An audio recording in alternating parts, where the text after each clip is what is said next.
think the stream. Cool. Give me one second. Uh,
hello everyone. Welcome in. I wanted to quickly, I guess before we get like too deep into it. So basically what I'm doing this stream is I'm going to be playing the list from the UK London Calling. I think I got like 44th place. It's from SF 11. But this is basically a copy of my Battle-Hardened CL list with some minor tweaks and some new cards. So this is running like Unflinching Foothold, and then kind of like standard like Flurry package. It's very similar to I think the Battle-Hardened list, but also running the additional like Yellow Sirens. Now, what I actually wanted to show you is this Dory game. So this Dory game is played using this person's list. I'm working on like a separate list. Oh, we're talking about that right now, Top Hat King. So yeah, that is a very good question. So I wanted to basically kind of show you what I was doing. So we're basically playing this list today because I'm working on like a separate list in testing that I think is performing very well. But one nuance to this list, right? So I basically just ran a game into Dawnblade Dory, and we're playing this person's list, and basically we got them to last card in deck, which is really cool. Now, I think that this list could use a little bit of refining, specifically into Dawnblade or the Decimator Great Axe or whatever it's called. And I think that with like a little bit of refinement, like we're basically both on 1 health, and I basically like lost to basically like last card in deck. So what I'm trying to illustrate here is that even with a deck list which is like unfavored into DGA, it actually is still very close. So any tech that we kind of add, I think, does benefit us pretty heavily. So I kind of wanted to illustrate that here. Like basically, our opponent, I think, I don't know if there's a way to see the die roll. Does anyone know in chat if there's a way to see the die roll? Teaches the forbidden knowledge. One Pummel was surprising me when I saw that list. So actually, I kind of like One Pummel. It is surprising, but there actually aren't a lot of targets. Like if you look at our like actual like pummelable targets, it's like 1, 2, 3, 4. It's basically like yellow sirens and our reds, and like otherwise there's not really a ton of good pummel targets. It's like disable is kind of like a decent one. Like you could theoret like all the other pummel targets require you to keep like multiple cards in hand, which is a lot more difficult for Terra. So I actually think that like one pummel is kind of like a decent place to be. Something tells me there exists a mystical Terra 52 where you're able to 50-50 everyone in the mid. I think we can do better than 50-50 is what I'm saying.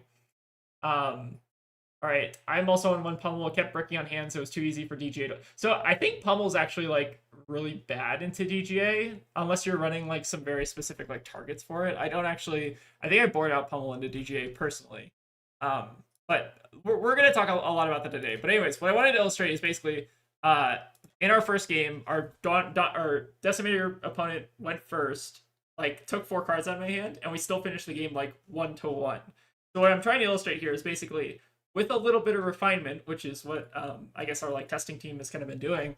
I think we can actually get that Decimator Great X matchup to at least 50-50, or maybe even like a die roll kind of dependent matchup. So I actually don't think that great. So I've been playing a lot of Great Axe, and initially I like kind of struggled until I started like bringing in a little bit more tech for it. And I think it's starting to get a lot better. Is basically what I'm saying. But anyways, we're gonna be playing this Terra list today. It's from Ceph 11. So let me actually pull up their matchup spread, which I think is in purple. Give me 1 second. But yeah, they made I think 44th at the calling. I might be making that number up. I think it was like 40 something. Where are you? Okay.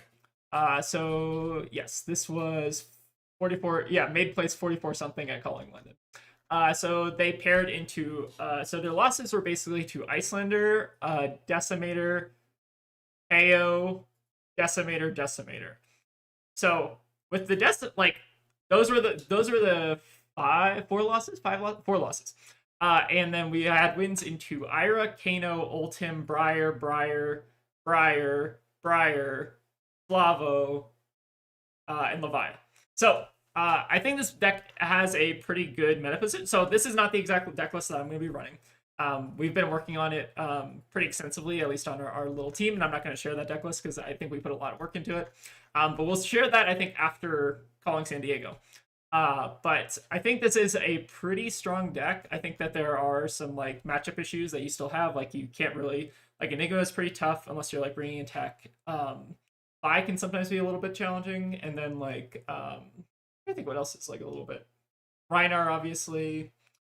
Off the top of my head, Kano's like manageable surprisingly, which is like very funny. This list is actually I think running a little bit more Kano tech than our list, so it's running like the polarities and stuff. But the polarities also like overlap for Briar, so they're like kind of reasonable. But yeah, anyways, we're gonna stop talking. We're gonna play some games. And I do think that these lists are pretty similar. Like our list, I think ended up being like 6 to 8 cards different than this list, which is really cool.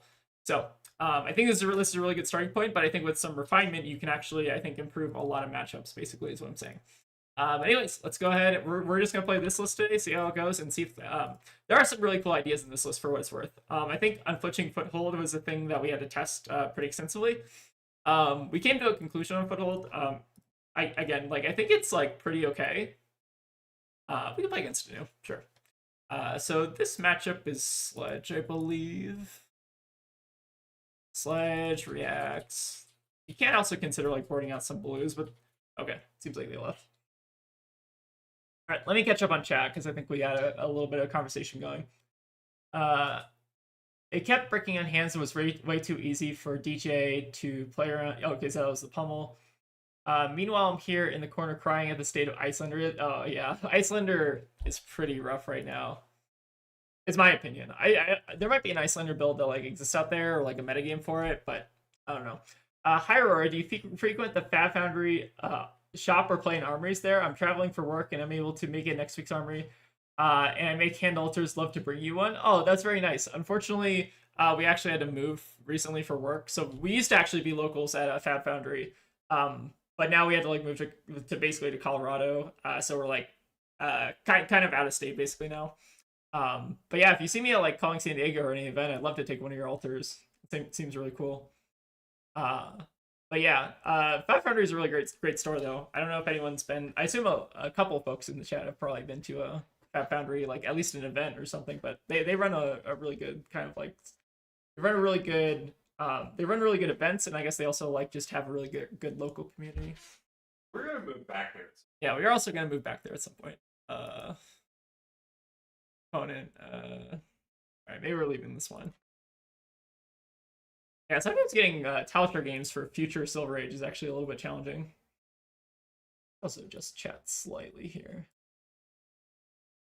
Anyways, I've been working pretty extensively on this deck. I think I'm probably bringing it to San Diego, but you know, maybe I can probably be dissuaded last minute from playing it. But I think that it actually has some pretty interesting matchups, which is pretty cool.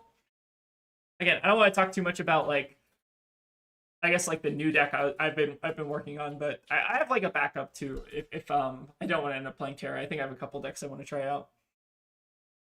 But it definitely kind of depends like what the San Diego spread's gonna be. I think it'll be pretty fun time. If you look at like the Fab Blazing data, I guess this is like public data, so we can kind of like talk about it. Let me see if we can pull that up. Fab Blazing. So if you look at the Fab Blazing data, we're Silver Age. So decks that are doing really well is like Briar. Let me actually search. Hold on, there's a way to search by tournament. I think it's tournaments, right? Yes, okay. So we go to like Calling London. So like the top decks were like obviously like Decimator I think was doing quite well. KO was doing quite well. Flavo is also I think one that a lot of people are kind of caught by surprise. It's just like, so basically like two Decimator decks. I think one of the Decimator decks is personally better than the other one, but like Olympia does have some weird merit. And then like we have like two aggro decks basically, and then like some Guardians also kind of in the top, Kano in the top, Ira kind of up there. Enigma's creeping up there. I'm kind of curious if, like, the thing that I've heard is that Enigma kind of still struggles into aggro quite a bit. Like, if you look, we have some losses to Briar. Ira seems a little tough. Another Ira. It seems like they've kind of figured out the Briar matchup, maybe. I know Phi is also, like, pretty interesting, at least for the Enigma matchup. Like, seems like the Enigma Phi is pretty rough for them. Let me actually see if that's true. Look at that. While we're kind of waiting for a lobby. Let me make sure I actually made the lobby correct. Oh, it's public. Okay. We'll get a game tonight, I promise. Anyways, we might just like chat about the meta while we're kind of waiting for a game. I haven't paid much attention to Silver Age, to be honest. Any chance you could recommend something, or is Terra the GOAT? So Terra is a deck. Terra is an acquired taste, I think. I think there are a lot easier to pilot decks, and I think there are like some interesting decks that attack the metagame in like pretty different ways. So like, if I wasn't playing Terra, which is kind of just like a deck that I've kind of like latched onto, is just really interesting. I'd probably end up playing like Phi or something, just because I think Phi's got a kind of interesting spread. Phi's, I think, biggest problem is that I think he's kind of rough into Ira, or not into Ira, into Briar, if I believe. Let me see. Where is Phi? Phi's up here. So Phi Briar is like 35%, which is pretty bad. Yeah, that's not great. But like if you look at Briar's spread, like Briar's doing quite well. What were we looking at? Is this for the hold on. Maybe I didn't update this. What is Phi Enigma? I'm kind of curious. Oh, Phi Enigma is like 93%, which is kind of funny. So like if you're worried about Enigma, like Phi is kind of like the deck to play.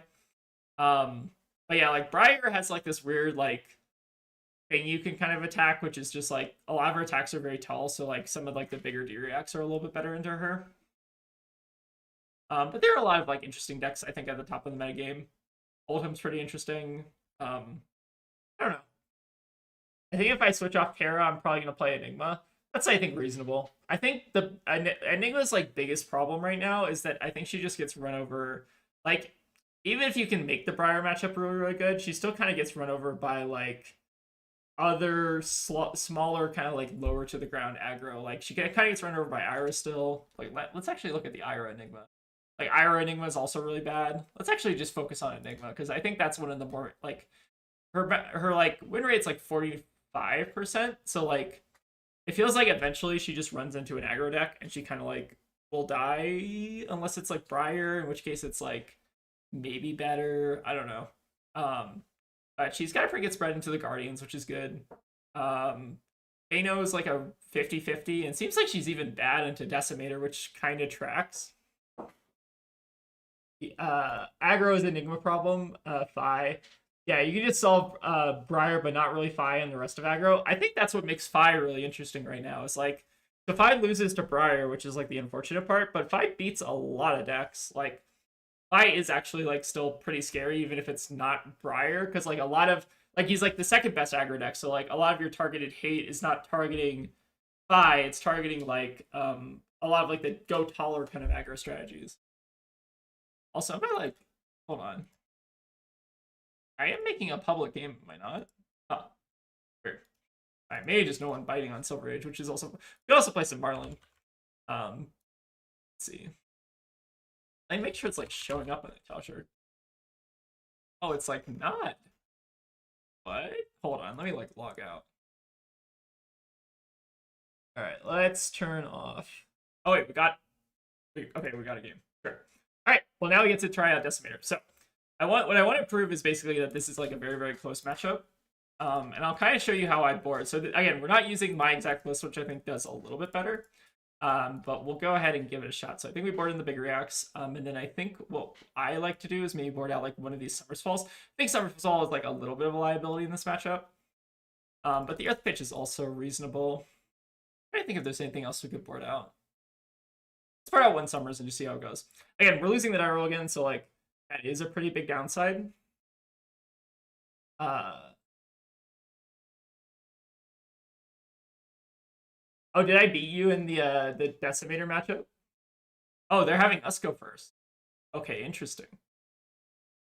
So if that's the case, we're gonna try to play towards fatigue ourselves.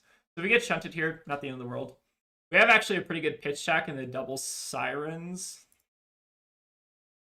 So ideally, like the case we want is like we play sirens on what is it? We like play block sirens, block 3-block, and that's kind of like the pattern we want to follow. Alright, so I'm hoping here is no felling. Okay, they do have a felling. That's pretty good.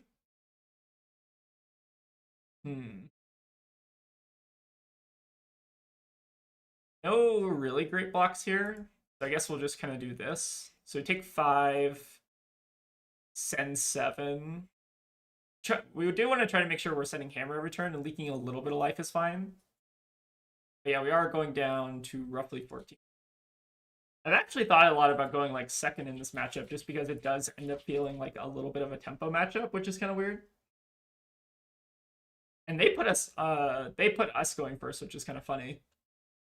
Like it kind of depends, like play draw, like whether or not we want to play for fatigue versus like aggro, right? Because if we go first, then we want to try to preserve cards in deck and try to like use that as a win con. I think there's like a lot of options. Oh, the one nice thing is they are on the Blade Beckoner boots, which is actually a good thing for us. Because if they have the bolters, that's actually a lot better for them. Ayo, love the content. I wish there was more content. We're working on it. We've actually kind of had a busy. I mean, we've been on schedule. I think we've been on. Yeah, we try to do like 3 days a week. 3 times a week. I mean, yeah. Tegan's defensive. Saying is, I think we do an alright job. We do a pretty good job. Okay, what do we want to do here? So, Decimator for 6. I believe the correct heuristic on this hand is we want to block here, staunch, pitch staunch for later. But these are kind of patterns you want to try to set up on the Decimator, like the felling turn. Basically, is like you want to like block hand, staunch, and then send sledge. We do ideally want to try to be sending sledge every turn, but there are some opportunities where we basically like do have to kind of give up the tempo. And then if they do have like a really good follow up after that tempo, then it's like a lot harder.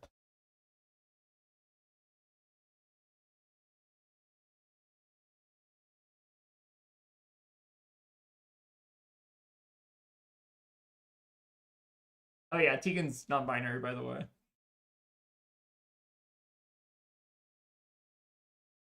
Yeah, if you haven't noticed, we're like very, very queer people. All right, we got the chest puff here. Let's go ahead and give them 7. Then we get to send functionally 7 on the front. So that's actually the nice part.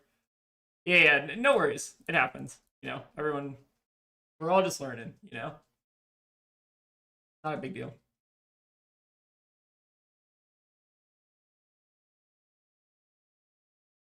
But like the nice thing about this matchup is we basically want to we can pivot our game plans depending on like play draw, which is kind of cool. But again, I think like them starting is really interesting for them because they do get to have like the pressure swing, right? Oh, you're not saying we were late for content. I just said it like I like it so much. I wish there was more. That's totally fair. I think we're kind of like working on some interesting stuff. I think coming up. There'll definitely be plenty of time for more content. Okay, so we got 6 here. So I think we're just setting the staunch. Actually, I think giving armor is like probably wrong. I want to save staunch for ideally. Maybe I actually don't care about staunch just yet. If we do this, it's just staunch for later. Maybe we want to save the staunch actually for like a lower, kind of like a lower point in our pitch stack. But the nice thing is we are a couple cards ahead, so we can afford to leak a little bit of damage. Like, we can probably take a turn or 2 off. So the biggest thing that they want to do in this matchup is just resolve as many like felling swings as possible. And then eventually what they want to do is like second cycle the shunts. So what we're trying to do is try to just like keep them off of felling as much as possible and try to like buy blocks. The nice thing is they're down 4 armor. We still have all of our armor, so that means our oases get a little bit better.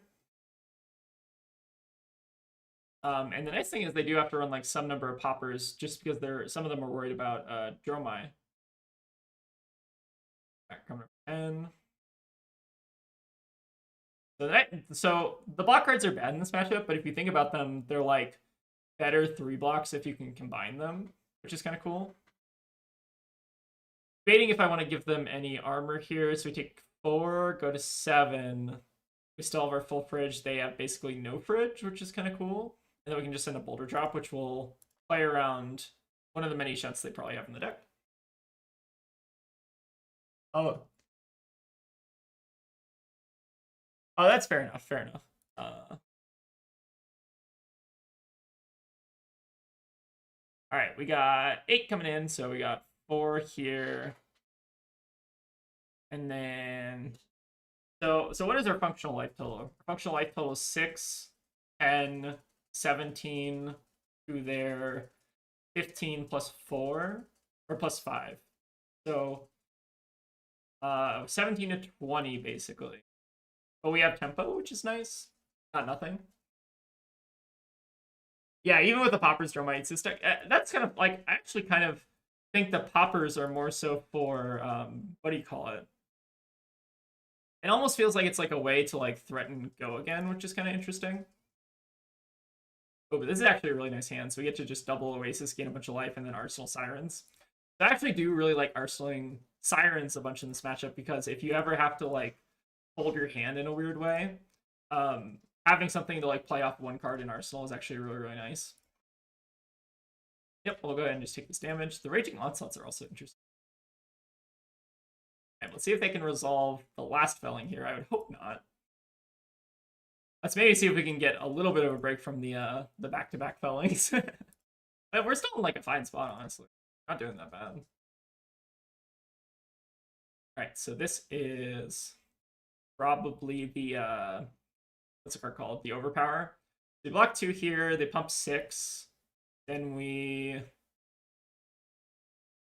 pump 2, block 6. Alternative options we give the fridge, which is not unreasonable.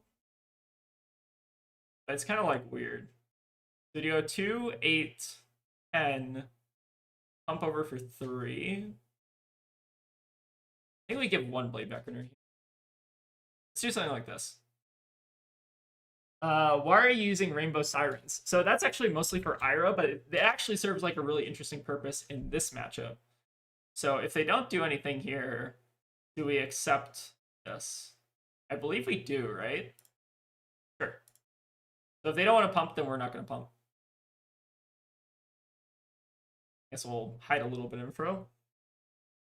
Life gains really, so the combo with Sirens, right, is we like block 3 plus we block 2, and then they have with Decimator, but we gain a life on the back, which is actually really, really cool. It's basically like CYB. Like this is actually one thing that I think we did kind of copy over to our team's deck list, is I think the Rainbow Sirens is actually like kind of the thing you want to be doing. All right, so this is, we want to ideally renounce here. So we block 3. So we're still putting them on overpower, right? Yep, so this makes sense. So they red overpower, assuming. They gotta use it eventually, right? Can't just sit on it forever.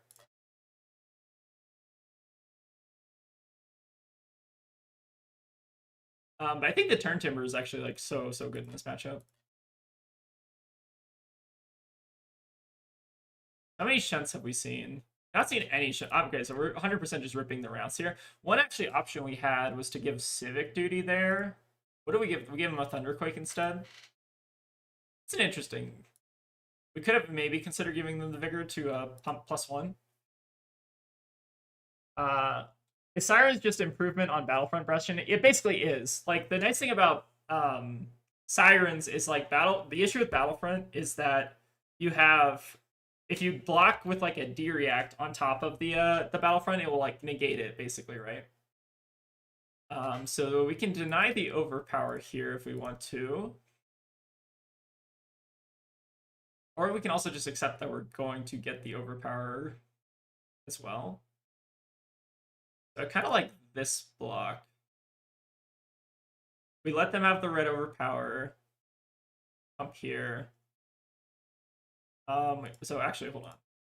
Have we seen Iron Songs? So I think this is the list that doesn't run Iron Song, right?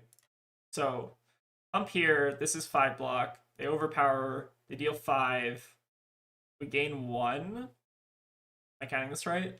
6, 5, 3, 4. I think we do give the Blade Beckoner anyways. Yeah, I think it seems fine. Yeah, it is basically just a block 2 with value. Like the combo specifically in this matchup is we want to like combo it with a 3 block so that we like gain the life on the back. It's actually kind of we're actually doing pretty damn well this game. We still have the shunts to work through, which is not nothing, but it is like inefficient to play shunt sometimes, which is kind of like we're kind of trying to use that to our advantage by playing the Sirens here. Like the reason we're playing the Sirens over like just pitching both to Sledge is because like this gains us 1 life, so that's 1 immediate value. We make the Autumn's Touch the Might token, right? So that's another value, and then we're also getting around the shunt value if they want to try to get those out. Like I almost for sure think they're sitting on a shunt at this point, or like one of these cards in hand is a shunt. Some run reds, others just run blue for the Iron Songs. That makes sense. I think this list is on the blue ones, right? Which makes sense. All right, we get the Look Tough. So I still fully expect them to be on the shunt here. So we might as well just cash in our block value. Then we can send another 7. We're going to gain 1, so that mitigates that life loss. And yeah, that seems fine. Again, we're just taking the value lines here because I think we're ahead on tempo, so we just need to like get them dead before we kind of run out of deck, I think is the logic. I will say that I think there's a couple cards that you can actually include in this matchup to make it, I think, a little bit better. But yeah, that's some hidden information, I guess. All right, I've been an aggro assassin player my whole life, so maybe something different like Oldhim or Enigma for a change of pace. That's actually kind of reasonable. I think those are both fun decks. All right, we got our Felling. So we still got Shunt in Arsenal, presumably. Let's go ahead. Give here. You don't have to worry about the overpower yet, so I'm like not giving the equipment. We'll go ahead and just leave 2 here. And then we'll pitch the staunch just so we keep up the pressure. Again, we still do have up to how many shunts to deal with? So we've definitely seen the blue ones. I don't think I've seen a yellow one yet. So we have up to 5, probably more like 3 shunts left to deal with. We still have to work through them though. We can't just like not sledge forever. But it's sometimes like inefficient for them to play shunt, which is kind of the nice part. Alright, just giving us 1 here. Makes sense.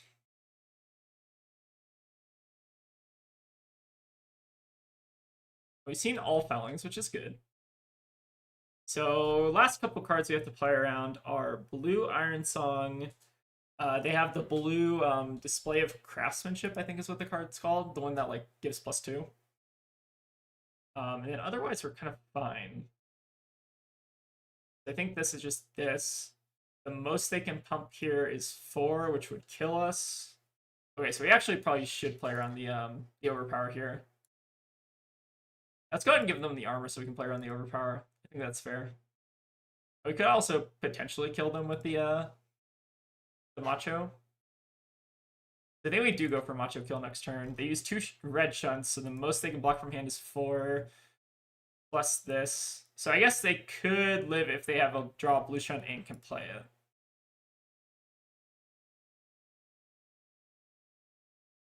Oh no, the block sloppins. Hello, by the way.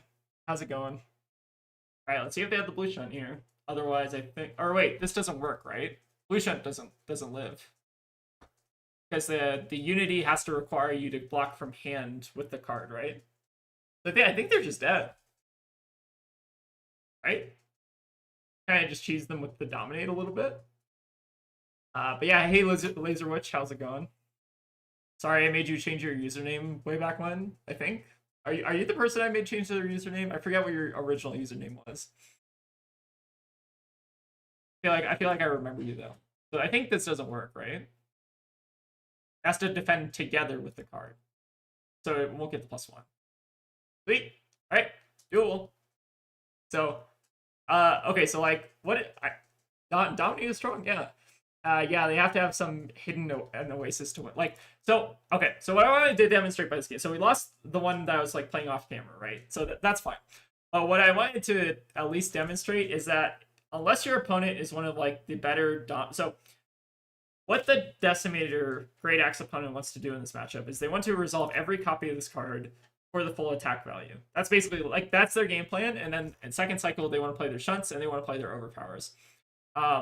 What we need to do as the Terra player is we need to deny the overpowers, and we also need to make sure that we're not losing too many cards in deck to the Fellings. Like those are the 2 ways that we can like contend with this deck. So like that's like those are kind of like the play patterns that you can actually use to like beat this deck. Now I'm not saying our opponent like played perfectly, maybe they didn't, but they played like to I think a pretty decent degree, right? So what I'm saying is like I think this matchup is very very doable, especially against opponents who are maybe like teching for other things, or like maybe they reduce like the number of shunts in the deck. Like I've kind of seen like a drop off in like yellow shunt, which is actually pretty big for us because that means that there's like 1 less like guaranteed true damage value and stuff like that. And if they're also not running the leg slot, it also gets a lot better for us, right? So there are a lot of concessions that the Decimator Great Axe players are making for other decks that kind of are advantageous to our deck, basically, which is kind of cool. But yeah, that was kind of at least a mild attempt at trying to beat like Decimator. Again, I think that if you're playing Decimator, you should probably be running the go again boots, basically. But again, not every Decimator player is gonna like have the go again boots. So some of them are like cutting it entirely. But yeah, let's go ahead and try to get another one. Okay, let me future Silver Age. But this deck's really cool. Again, this is from the 44th calling list. So really, really cool, and it was also just a copy of like an old deck list of mine. And I think I've refined this deck like a little bit more since then, so it's gonna be really cool to try to play it in San Diego and kind of see how it does.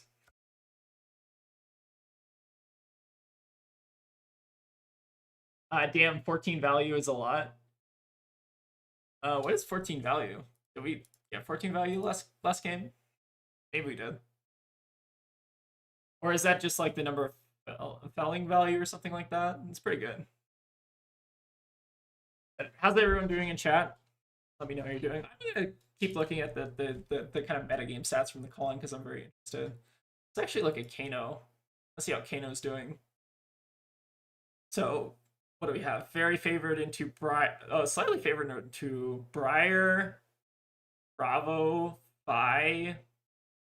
Ultim makes sense. Ira's not actually running a lot of blues, which is kind of funny. And then looks like a little bit weak to KO, which I expect to kind of creep up, and maybe even a little bit weak against Decimator.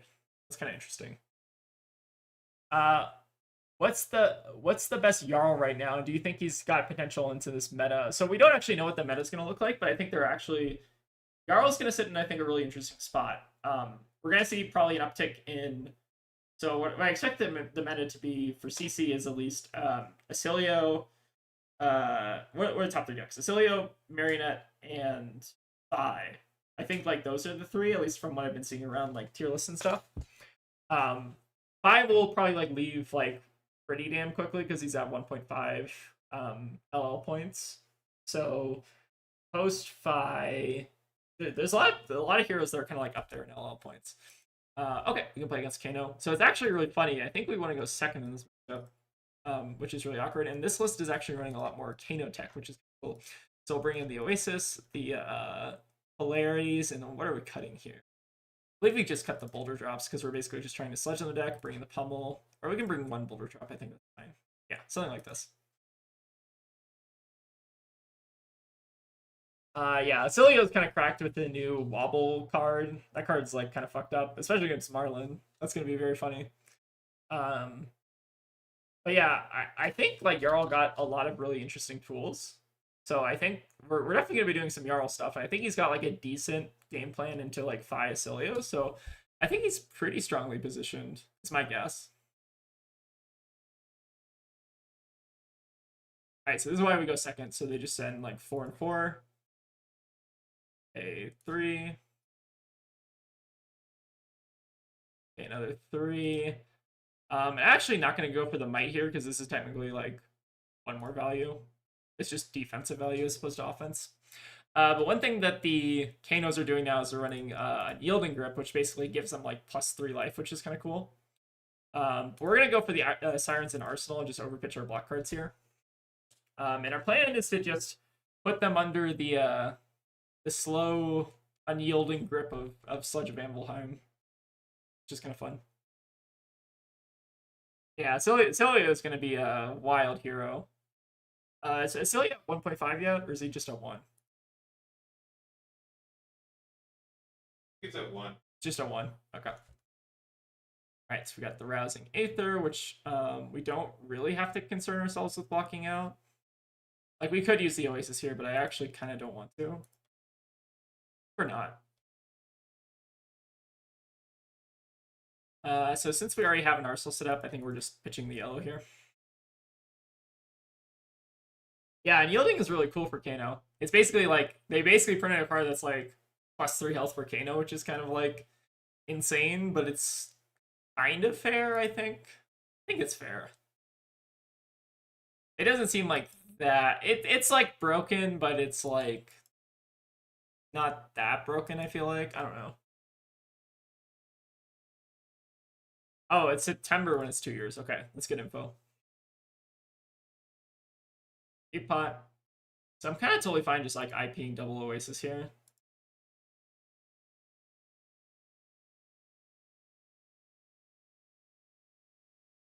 Make them work for it. And Fatigue is actually like a surprising option if they do have to like block 6 every turn. Like they're not really kind of advancing the game state all that much. Like they're probably just trying to set up for like a big combo kill. But we definitely want to try to leak a little bit of damage for this polarity here. So we do... We need to leak the damage for the polarity, which is like the weird part here. I guess this is fine. Let them up to polarity it up. I don't think I'm pitching the Oasis here, which is like awkward, but it's fine. Again, we can't really like fatigue Kano outright, but we can kind of just like eventually run him out of like get him to a point where he's like kind of blocking basically.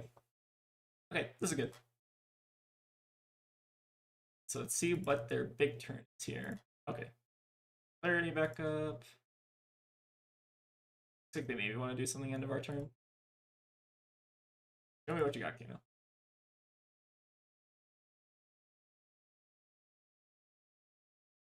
Right, they would go for something. Should probably give us a decent excuse to at least use this Oasis here. Spindle's pretty good.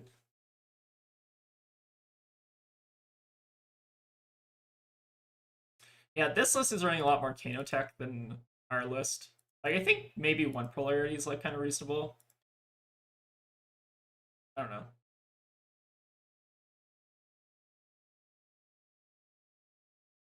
Funny thing is we also have the Oasis and Arsenal if they really want to go for something here, but I kind of like they should. How many big reds have we seen? We see the Emeritus, we've seen the Photons. Got another here in the Quickening. And just keep paying our 3. Again, they're really not pressuring our life total super hard right now.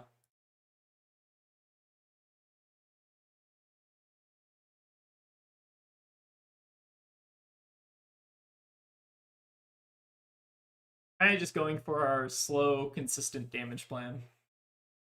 Again, like Kano's ceiling is like somewhere around. I think if they have like the perfect setup, they can do like 15, I think, at max. But I think that requires like multiple as well. Our opponent's also not on the Spellfire Cloak, which is kind of interesting.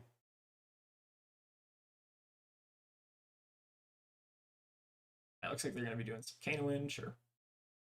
Alright, so maybe this is their go turn. Interesting. We've seen 3 of the Emerituses, which is pretty good.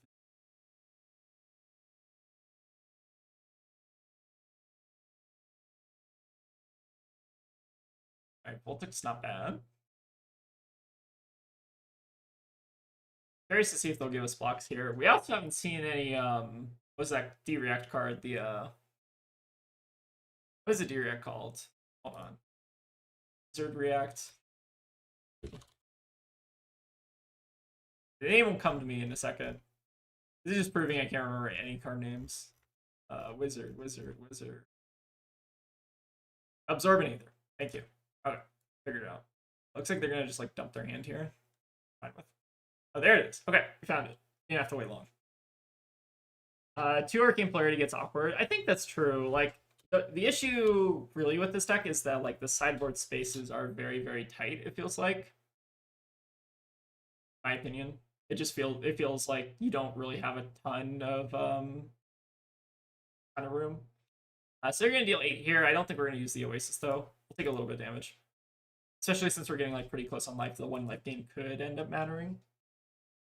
How much longer are you streaming? About to start washing dishes and could use the entertainment. Well, we're going to be on for when did I hold on? How long have I been streaming? Someone check. We haven't been streaming long. We've been streaming. I started at. I think I only started 40 minutes. We got like an hour or so left. So yeah, you're totally good. Do your dishes coming out.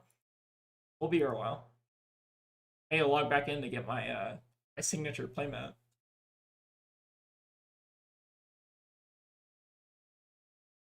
Okay, good hand. Good hand. All right, let's go ahead and just overpitch block card. We want to just try to like filter our block cards out of our hand as much as they're not like terrible though. Like just having like a yellow is like pretty good for at least sledge purposes. As long as you can like line up the yellows with the blues, you're kind of like in a decent spot.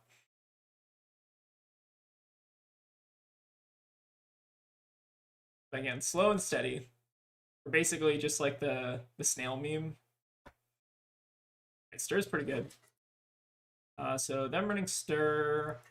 So this is looking like the is it the Jacob Clements list? Hold on. Pull up Jacob Clements list. Okay. Tournament list.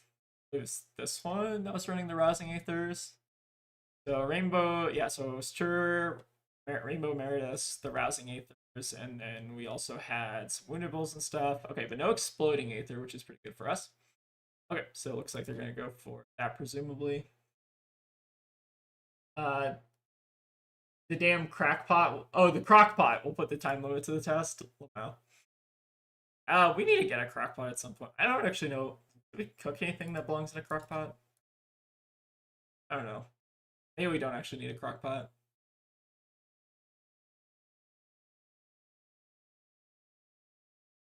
Stir. I'm assuming they're gonna go for like an emeritus or something. I guess. Some 2 cost here. Big emeritus. So how much is it coming in for? So you got 6 plus 6, so that's 12, which is a decent chunk of our life total. The question is, do we Oasis? I think we do. This will at least stop a little bit of the bleeding. 3, then we'll get to make a mine on the back, and then they're kind of out of their... So 2 red emeritus down is pretty good for us.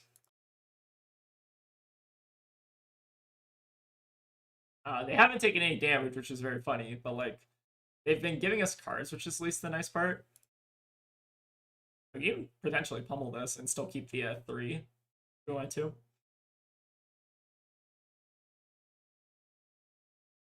Kano's really cool in the format, just really cool in general. I regret not learning him when he was legal.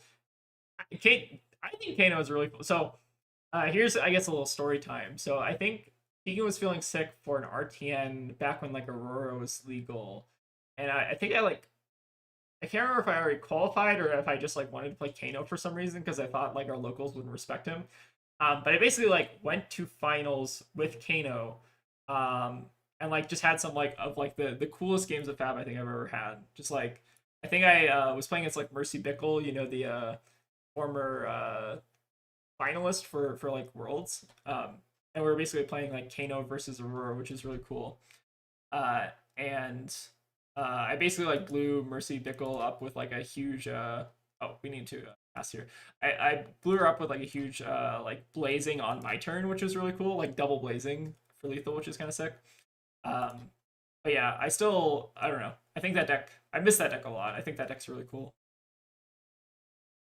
I think like it was kind of toxic, right? Like you did some like very very dumb things that like decks couldn't really interact with, but like it was so cool, and like decks did kind of have like interaction. I don't know. I feel like the Kano hate was maybe a little bit overstated, but like I like it was unfair, but like also like kind of wasn't. It was like fine. All right, baby emeritus. It's good. Let's go ahead and just pay the full 3 here. Just because I kind of want sirens. I don't think we die from 12 functionally. Seems unlikely, especially with the other Stir of the Aether ones on the bottom. Fab Wizards are some of the coolest things you can do in card games, not you burdens. Real. Acilio, so actually Tegan, okay. I don't actually want to out Tegan on stream here. So Tegan has hated the way the Acilio's like played for a very long time. Just like not a fan of like the attack, non-attack stuff. You don't want to. What do you mean you don't want to out me? You're about to out me of it. Well, yeah, of course. I mean, like, I have to like tell you the story. So now the chat's gonna be curious. Like the cat's out of the bag. I might as well finish. You're so. Oh, you're the worst. Okay, so Tegan has actually been enjoying that version of Acilio that I think like someone in purple was playing, which is like the big spells Acilio, where it's just like all spells, no Gone with Flash. I haven't played it. But... All right, Tegan hasn't played it, but like Tegan likes the concept of that deck a lot, which is very cool. Yeah. So we got the Rousing Aether. This is fine, right? We're just AB. They can buff the next thing by 1. So very soon here, they're going to run out of damage. So I think we're just going to make them go for it.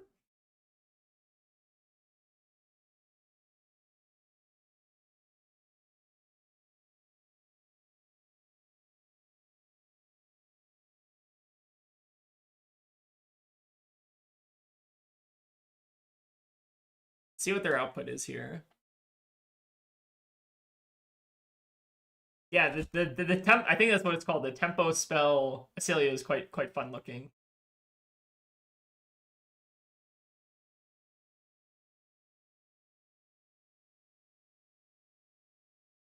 It looks like they're just gonna hit us with a splicing, which is kind of fine. Here's pay 3. Let's see how much damage they can actually push here, because I don't think it's a lot. Well, they can do stuff on our turn, which is big Volting. So how many big red spells do we actually have left to worry about? We have 1 red quickening, and then Stir the Aether Winds in there somewhere.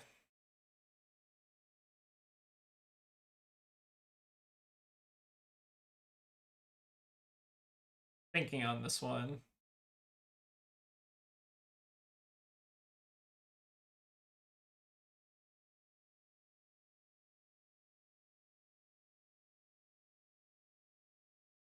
I wonder if we're just supposed to play the patient game here. Like, do they have enough damage in their deck to actually get through?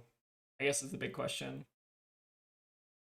Let's go ahead and, like, over pitch here. I still don't think we die from this position. I think.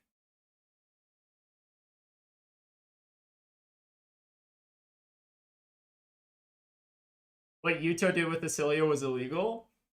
I think that wasn't Yuto's, or it might have been Yuto's deck. Not sure. Yeah, I'm kind of curious. What was Yuto doing with the Cilia? I bet he's been doing pretty good on the content front, which is cool. Cilia seems to be eating pretty good. So I don't think this kills here because they don't have the E-pot's like a little bit awkward, right? Yeah, I think it's I think someone else in purple was making the like these spells of Cilia. But maybe there's a separate thing that Yuto's cooking, I'm not sure. So I still don't think we die here. 5, we get to pay 2. Assuming that they pitch. Or I guess we take 3, right? That's fine. Oh, the Veda was cracked. Okay, that makes sense. They could have like a 0 cost here. Oh, red quickening. Okay. Does this kill? Oh, this might kill, actually. No, it doesn't kill. 1 off. And then we gain 1, which is... Sure. Or no, they don't even get to play this. Oh, okay. We're cooking. That is in your Banish, friend. Does he have enough damage to kill us at this point? Maybe with this hand. See it. Could just be a little bit off here. Entirely possible.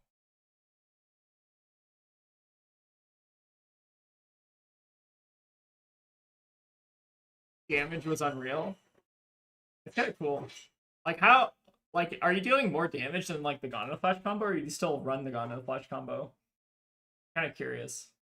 I know you run the channel. It's not Channel Lightning Valley. It's the channel. Hold on.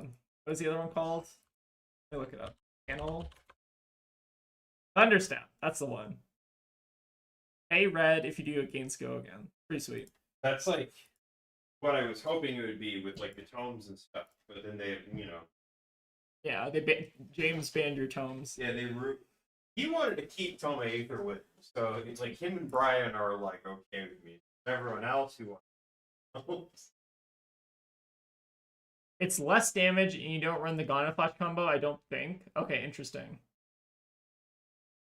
Huh. Yeah, I'm curious to see if there's like a sideboard, like a switchboard thing that they end up doing with it, or if it's just like a one version of the deck versus the other. Yeah, in that spells deck you don't have Gauntlet Flash at all. Storm Strike. No. But yeah, this is kind of like how the Kano matchup can kind of go. Like they were at 15. Like, hold on. When was the first turn we actually dealt damage? Dealt damage. We dealt on, or they dealt. So this is our turn, right? So it's 1, 2. To me on like turn 5, I guess. Wait, these numbers right? I feel like we didn't start doing damage for like a while. I feel like that's true, right? Like, what? Maybe someone can go back and watch the VOD, but I feel like we actually like didn't alter their life total until like turn 8 or something. It's what it felt like, at least. But yeah, like you kind of just like can sludge that matchup kind of like you do Icelander, and it kind of still works out. So this is a little bit over teched, I think. So like maybe without the tech it gets a little bit closer, but I think it's still like pretty doable either way, is my opinion. Like maybe even getting away with like 1 polarity, I think is fine. Talishar value gets real screwy with Kano for some reason, and God of Flash seems to screw it up sometimes. Oh, I see what you mean. So like the like their value is on our turn, so it like adds to the damage dealt. Is that what's going on? That's entirely possible. But yeah, that's kind of a funny game at least. All right, let me actually log in real quick so we get our playmat back. Second. Don't want anyone stealing my Talishar password, do we? There we go.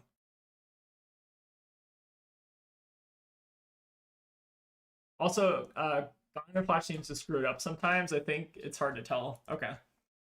I'm sure the Icelander players will figure it out. They figured out a lot of things.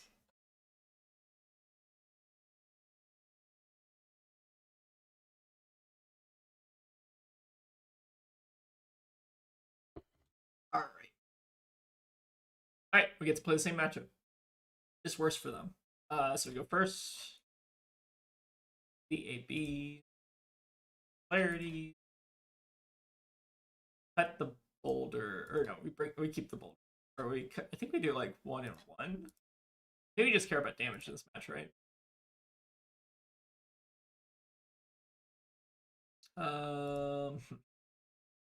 They can't really send Arcane on our turn realistically.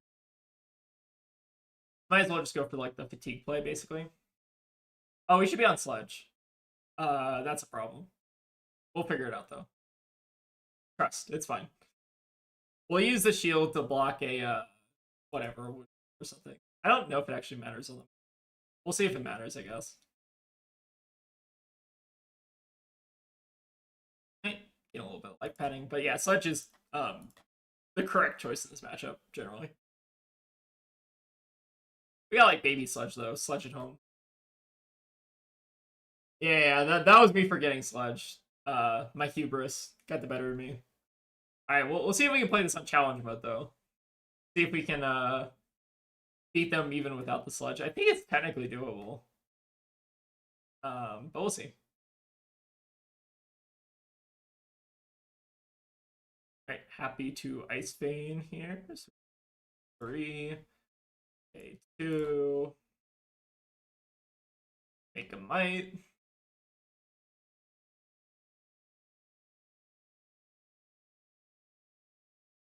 And we can go ahead and just smack in here. Oh, they didn't even want an Arsenal. Okay, that's probably good for us. We'll figure it out without Sledge. We don't need Sledge. Sledge is we're handicapping ourselves because this matchup's like very, very good for us with Sledge. Totally fine here. The one thing we do have to be a little bit careful about in this matchup is like Glacial Horns. This card's actually like very, very good. I've liked this card actually a lot in Lexi. I think Yuki put out like an article recently about the like patch the hole tech, which is pretty cool. Like you run like patch the hole, clear your arsenal, bring it back to hand. Is patch the hole an instant or is that an action? Patch the hole. Oh, it is an instant, so you can just like do it whenever, even in response to like arsenal destruction, which is kind of cool. But yeah, that's pretty cool.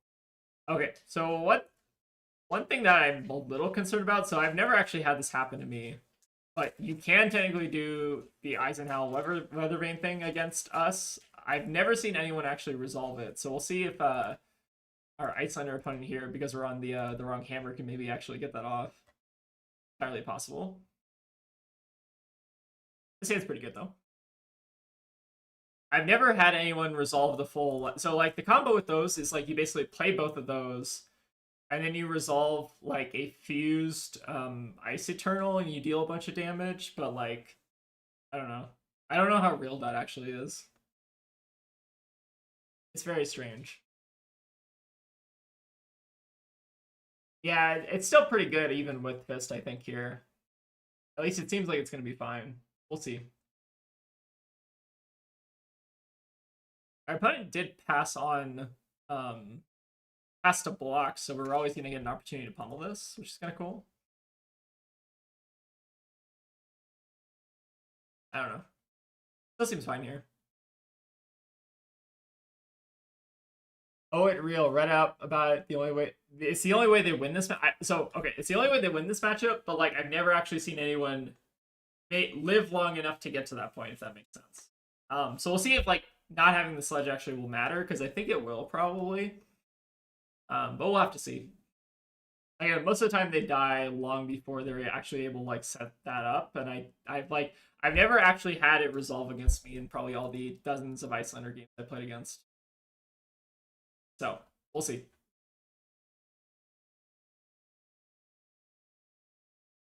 It's like real in the hypothetical sense, right? Like you could theoretically do this to me, but it's like kind of fake in the sense that I've never actually seen it resolve.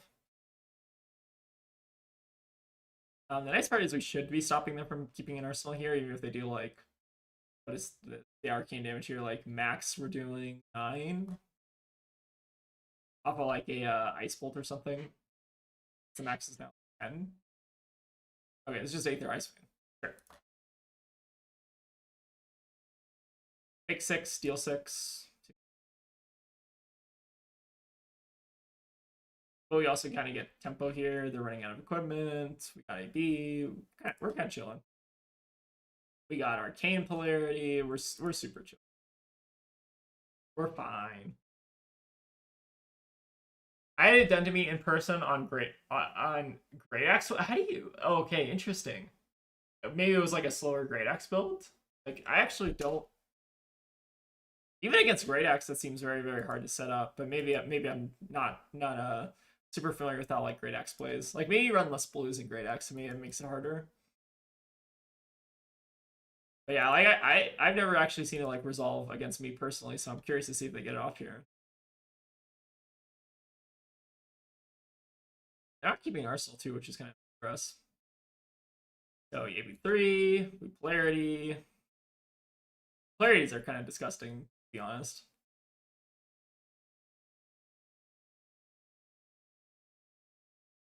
I think we're just getting greedy here since they don't have an arsenal. Want to make a might, want to just push damage.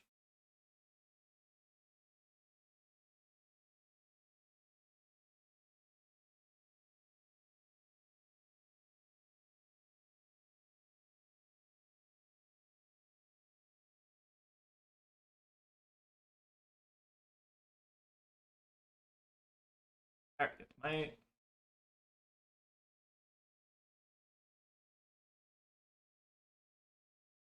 Again, this just seems like a really uphill battle for them. Even if we're like mildly punting.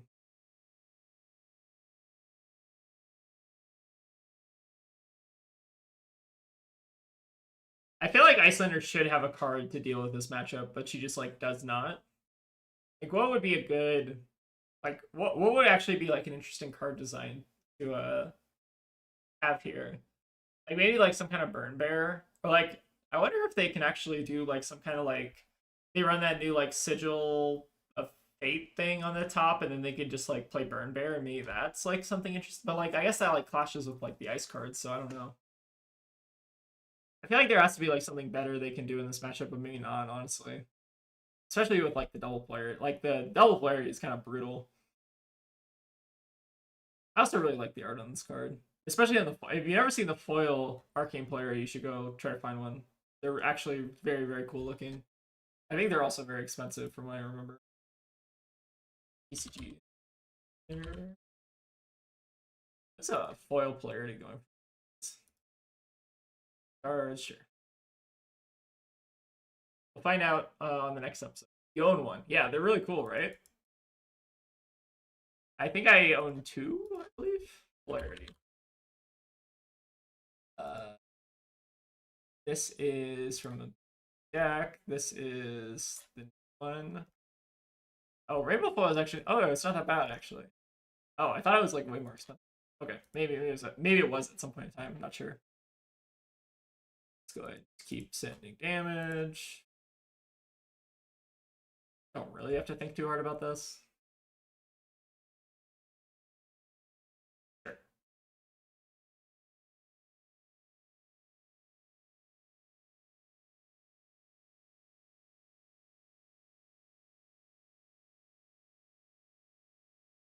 You have a blue foil polarity.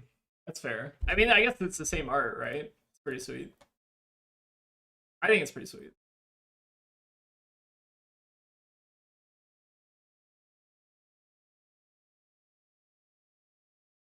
Blue player is a really funny card to me because it's power crept blue sigil. It's kind of true. Let's go ahead and pitch. I guess we don't hold the glacial. Doesn't really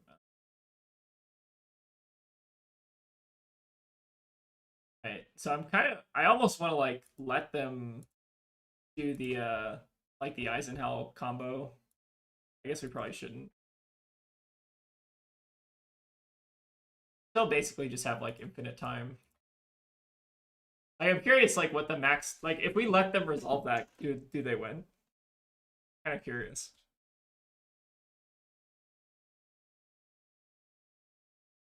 Something you get incremental value turn over turn to offset the value of a proper weapon would add. So what would that be? It would kind of have to be like a burn them all type effect, maybe. Like +1 arcane if you like banish an ice card or something, or like make a frostbite or something like that, maybe. Seems like weird though. You also kind of have to like balance it. Like if it's just ice, you have to like bounce it around. See, I guess you can make like an ice wizard one, and maybe that would be fine.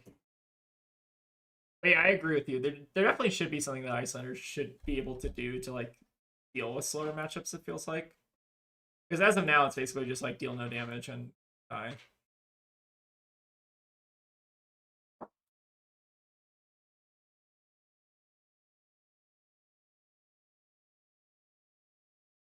I know, our Oasis.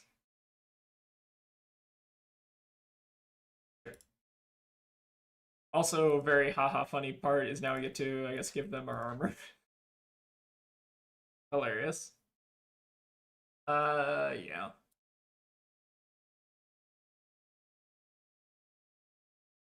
The awkward thing is, I guess we can't really do much with this hand, but it's probably fine. Titan's Fist will find a way.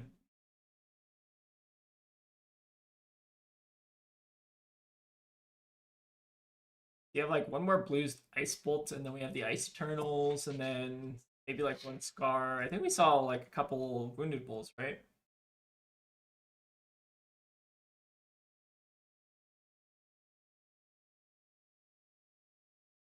The Gon's really good for us.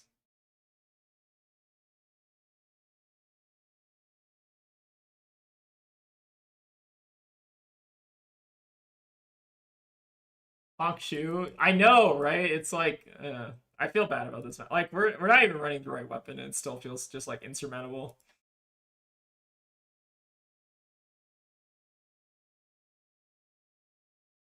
It's a little bit of a snooze fest. I won't lie. It's fine though. It's always fun to play matchups that are overwhelmingly favored, I guess. Sure. So I guess we're just doing.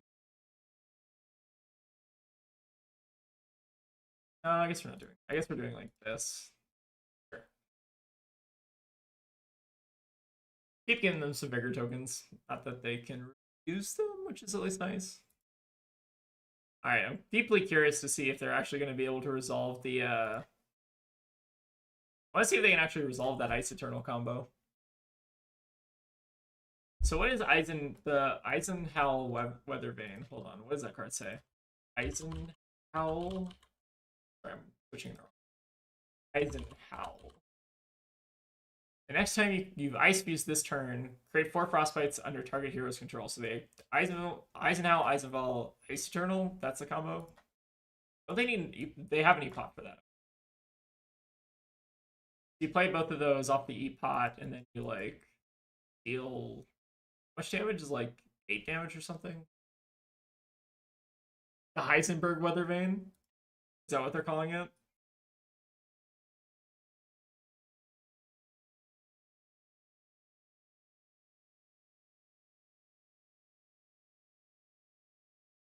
Yeah, I'm curious to see them actually resolve it here. I can definitely feel the difference, like where the sludge is supposed to be, which is kind of funny. So we might lose to an Iron Sludge, but I still don't think that they're winning this even with the wrong weapon. I don't know. Bell seems like pretty far off.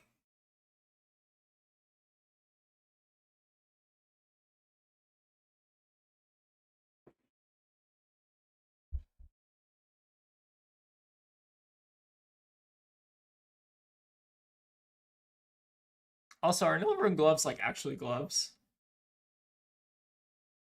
They kind of look more like weird brass knuckles than anything. I guess they're like fingerless gloves. They're like fingerless gloves with the added brass knuckles.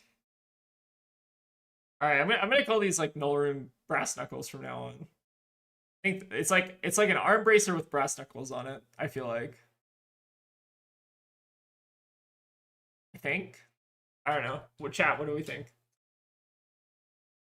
Like the boots are definitely boots. The hood's definitely a hood. I don't know if these count.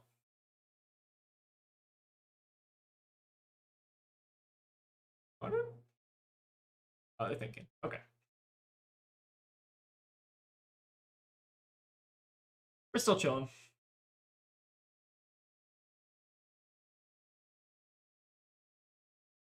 Nilrune fingies just didn't have the right tone. That's fair. Like I kind of like the idea of like Nilrune knuckles. That feels like very powerful, right? Like you like beat your opponent to death with your Nilrune knuckles. The fingerless gloves, Nilrune digits. Hmm. I'm still kind of attached to Nilrune knuckles. That feels very very very cool. I guess like the Nilrune part is like also on the brace, I guess. Huh. Sure. All right, so let's see if given the optimal setup, if they can actually kill us with the potions. I'm kind of curious. Like we might not even give them the space here if they just have to like give us a card. I assume they're back or around to it. Maybe I don't know. It's weird. Spell it. Spell it. Nilrune Knuckles. I love that. Knull. Hilarious.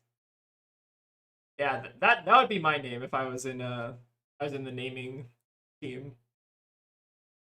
Nilrune Nux. I like that one.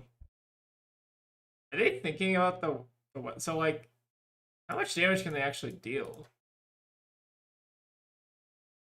I want an attack action called Nilrune Noogie now. Well, this is on the chain. It has AB1.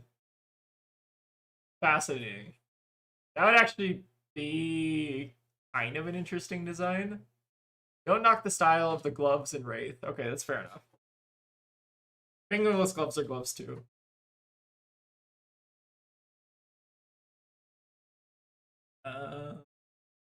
Okay, so they set that up in pitch now.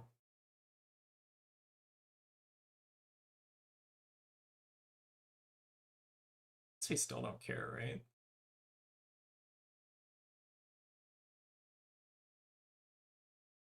Fatiguing the wizard. Well, this looks fun. Yeah, we're all having a good time here, as you can tell. So the bottom two cards are ice. Like I'm curious what happens if I give them full tempo and let them resolve their combo. Like, can they actually kill me? I think the answer is still no, right? They have to have like Ice Eternal and Arsenal plus another ice. Like, does that actually kill though? I want to like actually just kind of see it. All right, what is our over under and just like not attack and just let them do the combo? Because I'm kind of curious. I've like never actually seen anyone resolve the combo because I've been on Sledge and Sledge prohibits that. But I kind of want to see what happens. Well, they have to like pass and they need to draw all three cards here. So okay, I'm gonna like actually just send Fist at them and just see what happens. Like how much damage can they realistically do? Alright, we're gonna let them have they've sat here the whole time, we're gonna let them have the combo. But I don't think they kill even if they do resolve it, right? Am I crazy for thinking that? I don't think they have enough damage. Could they like double ice? I don't think you can double ice Eternal, right? As far as I know. They have to like do it on my turn and then like Arsenal a card to me or something. I don't know. Seems weird. if Frostbite's like meant you couldn't pay for AB, that would actually be like a huge upgrade to Icelander. But that would also probably be like the most like disgusting thing of all time. I don't know, maybe. That should work. So it should work. Tegan votes in favor. I think it'd be. Tegan thinks it would be cool.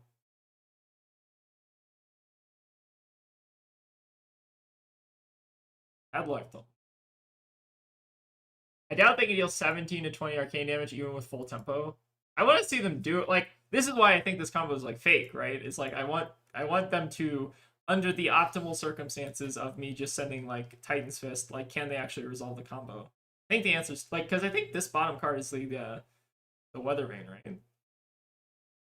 I think I'm just like gonna give them tempo again if they like don't do anything here. I don't know. Am I supposed to attack into them? I don't know. I like because their bottom card I think is still the Weather Vane, right? Am I crazy? I think this is Weather Vane. All right. How much damage can they actually deal? All right, there's one. No.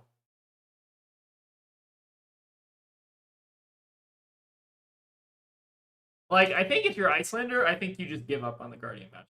That's my opinion. Unless you find, like, some big way to, like, deal Arcane or something.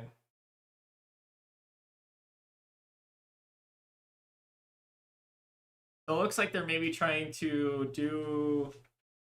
pitch the other Ice Eternal to play this one, and then deal some amount of damage. Sure.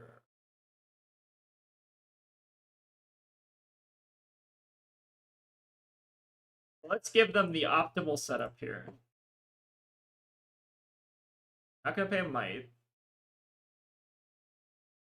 Yeah, I want to see like okay, so people have been like telling me about the Weather Vane combo for like a million years, and it's never happened because they can't deal with Sledge. But I'm actually kind of curious, like even if the Sledge like was not a thing, could they deal with it? That's the kind of question I'm wondering.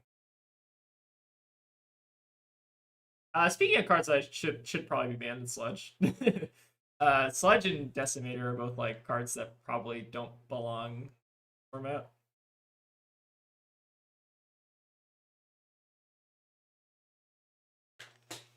Okay. They scooped. Sure. I don't. How much damage does this actually deal? 3-1 on Sage Shank. Got a cold foil. Oh, you got a cold foil authority. Very nice. Out of prize packs, Seahawks take the Super Bowl and a Flesh and Bad Terror stream. This week's off to a good start. Well, I'm glad you're having a good week. That sounds like a pretty good time. I know cold foil authority has to be pretty nice. Cool. All right. Yeah, Icelander. I don't get I feel like you just like shouldn't waste slots on the combo, right? I don't know. It just seems like low value. Oh, I need to log back in. It keeps logging me out. Second. Want to play map?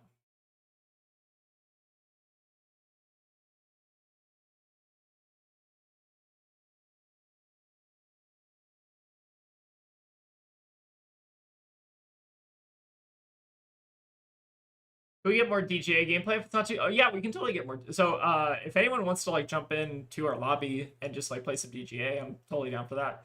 So the issue, like, this is not the list that I'm going to be taking to Calling San Diego. I think we've worked on some interesting DGA tech that makes it a little bit better. Let's actually skip on Kano for now. We'll let the Kano. Like, I think Kano is an interesting matchup, but I don't think it's worth practicing a ton. I'm pretty sure double Epot, the max damage was 12 arcane, and we can AB 3 of it, so it's like not good. Alright, I guess we're playing against Kano, sure. Bring the Sledge. So we want to go second in this matchup, ideally. Is and the Pummel, and then we can cut our. I believe it's the one Boulder Drop. I think Renounce is also like kind of bad. I don't know. They're both like kind of bad.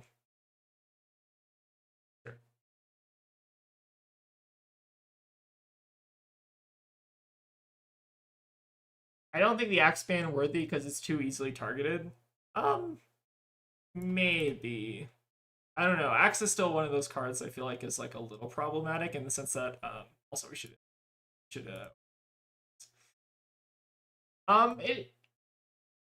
I don't know how easy it is to target. It's like I don't know. I think like if you're just like swinging weapon the whole game, it's like kind of toxic if you're not doing any like using like real cards to like pitch for it. Like I think Sludge and DGA are kind of like equally problematic in my mind. I mean, easy is fair, but what decks really? So I think Decimator's like worst matchups are like the aggro decks generally, I believe. We got Spellfire Cloak out of the way. That's not bad. They're just dealing 4. I'm fine with this. I think that's a good trade for us. We're dealing 3, taking 1, getting an opt, and then we get to our store announce. I think yeah, that's kind of like what I'm thinking, right? Rose is I think it like kind of limits the warrior like I don't know. It's just like this weird value engine that like is kind of hard to deal with and kind of a pain in the like I don't know. It's very strange to just have like a hero that just like same thing with Terra, right? Just a hero that swings like one weapon over and over again. Yeah, it like there are a lot of decks that I think do deal with DGA, right? Like I think you named some of them in the chat there, like KO, Fi, Jeremiah. Seems like there's a lot of them that can target DGA. I guess my question is like okay, so like my proposal for like the bans on Silver Age are like more comprehensive than just like Great Axe and Sludge. I think there are like other problematic cards that you can also like take out at the same time. Like I think some like the L4 blocks are a little bit problematic. Like some of the Enigmas like etchings is also like really weird. I don't know. There's a lot of like weird niche cards that are kind of issues. Or like create these like weird play experiences. I don't know. Just my opinion, but I think like they're working on it at least. I guess stir off the top. Sure.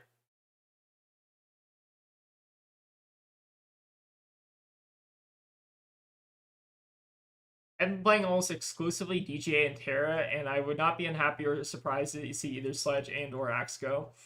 Or see either or both Sledge and Axe. Like I think like they're kind of like similar cards in that respect, right? Like it's like I don't know, just like these very like oh sorry, we should have hold on. We should have Oasis first. Bean Dome. Bigger Dome. There. Like my proposed bans would be a lot more comprehensive than just like banning either of those two weapons. I think it would be more so like I would like to see wide sweeping format changes that like push decks in like more unique directions, I guess. Like I think Briar probably needs a couple bans. Like I wouldn't be surprised if they hit like Rabble or something at some point. I wish that they had given this format more time to cook before they made it competitive. That's fair. I think I kind of don't mind it being pushed as competitive, at least because it feels like there is definitely something like it feels like there is a metagame, right? There are a lot of the top decks are doing like very broken things, which I guess is like good or bad depending on how you feel about it. But like, I don't know. I think the format's like not in a terrible spot, in my opinion. Also, don't they just like whiff here? Yeah. Okay. Yeah, because they don't have like the resource attached. I don't think they run typically a ton of 0 costs, right? Yes. So they would have done. Yep. Okay. Also, half the decks felt boring and soulless, and the other half don't play well with these soulless decks. Yeah, that's like the biggest issue, right? Is like, when balancing like 20 life formats, it's really hard because you have like you want. Okay, so here's like the flesh and blood problem, right? Is like you want to have decks that have agency into each other. You want to have like decision points, right? So like you want to avoid the extremes of the meta, right? Where you want to avoid like a entirely aggro format that's basically just like coin flippy, where it's like, oh wait, who won second, like who won the die roll, that kind of thing. Like you want to avoid that, but you also want to avoid it to just be like a slog fest, right? Where like none of the aggro decks can deal with like the block decks, and like they have to like they can't just like beat them, right? So like you have to have a balance between those two. And like you have kind of like the CC meta where it's like more mid range, everyone's doing something that's very powerful, but you have a lot of life buffer to work with in CC, right? Whereas in Sage, you obviously have half the life buffer, so it's a lot more difficult to balance. So like the spike turns in CC, you can kind of mitigate by like saying like, okay, well I'm gonna use that just to get a little bit of tempo. I can like have my own spike turn. In Sage, it's a lot harder to just eat like 15 damage, right? So I guess like the nice thing about Sage and why I think it's actually like kind of good is because they like cut a lot of the like 0 for 6s, like there's no T toxin or whatever, right? And like the format's a little bit like more loaded around more like numbers, like more fair. But it's still like kind of like 0 for 4s are still really good, right? Like that's the fundamental issue is like you still have common 0 for 4s and like you have just like really good block cards. Like fatigue is also like I think the format's in this really weirdly balanced spot, surprisingly. Like I think they actually did like a pretty decent job. I think Penn added really cool stuff, but the top end of the format is too good. I still think it's fun. I agree with that, Tommy. I think it is like in a pretty good spot, and I think it is fun. I just think that a lot of the things that the top decks are doing are all like toxic, but they're all toxic towards each other, which makes it like a little bit more fair, I guess. But it also means that it feels bad for the decks that are just like unplayable, basically. I don't know. It's the eternal problem of metas, right? Where you have to like, it's really hard to balance a card game on release, I guess is the biggest thing, and like making it competitive is good for some reasons because it means you get a lot of like labbing and like teams will figure stuff out. But it's also bad in the other. It's like but yeah, it's I think it's in an interesting spot right now. Is I guess what I would say. All right, let me get a check on time here. We are streaming. Like we've been streaming for over an hour. Okay, yes, we still got a little bit of time. All right, let's go ahead and keep jamming some games. Again, we're not playing my tier list. This is just a tier list that someone copied from me, and then I logged in. Or let me. I guess it hides my password. I don't care. Someone steals my Talishar account, go for it. Let's go ahead. Don't steal. Don't steal it. Don't actually do. Don't steal it. Don't steal my Talishar, please. All right. Whoops. Wrong deck. Let's go ahead and grab the other deck. Where's the other deck? Hold on. This deck. There we go. Grab that deck. I think I grabbed one of our old testing decks.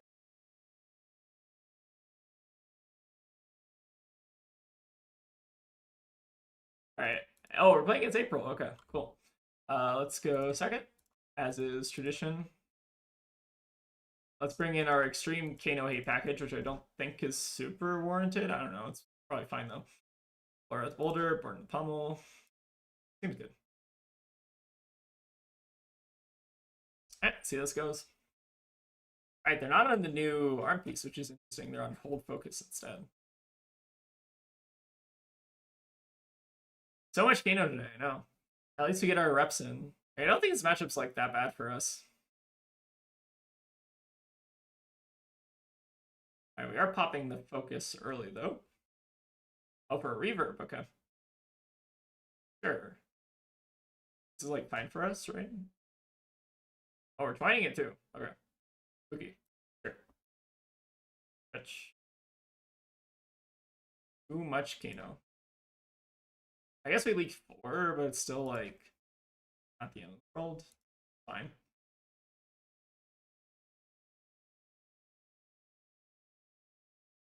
I think we're just gonna go for the fruits here.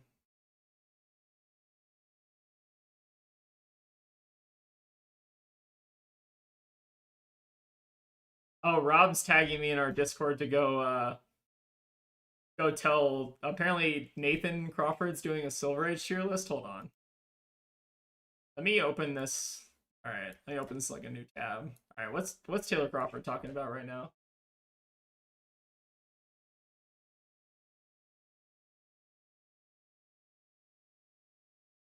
All right, he's got Terra and C tier.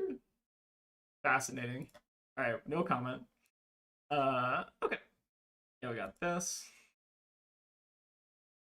Oh, you're watching us both at the same time? tier is better than C tier. I think he's at least B is what I would say. Is my opinion, personal opinion. I think he's probably better than B tier is also where I'd probably put him at. Go ahead and just send the disable here. Still sitting on polarity, so we're kind of fine. He put Terra in F first? Bruh. Who is this Nathan Crawford guy? Does anyone know him? Is he good at the game? I'm kidding. I'm kidding. Don't get the Crawford brothers after me.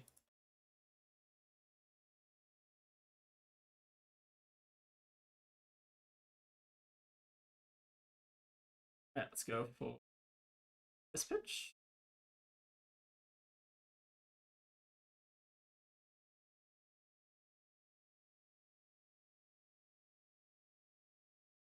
I think based on stats, like Terra's at least like B, right? Like the Fat Blazing stats were actually like pretty alright for Terra, right? Look at Calling London. Clear the pins. Filter by positive or like overall win percentage. Looks like he's actually not doing well on win percentage. Interesting. I think the deck is like kind of hard to pilot, in my opinion.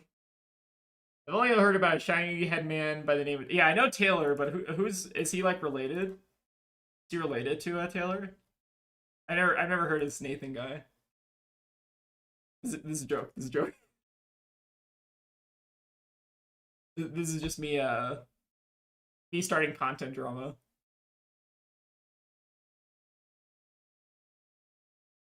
Sure.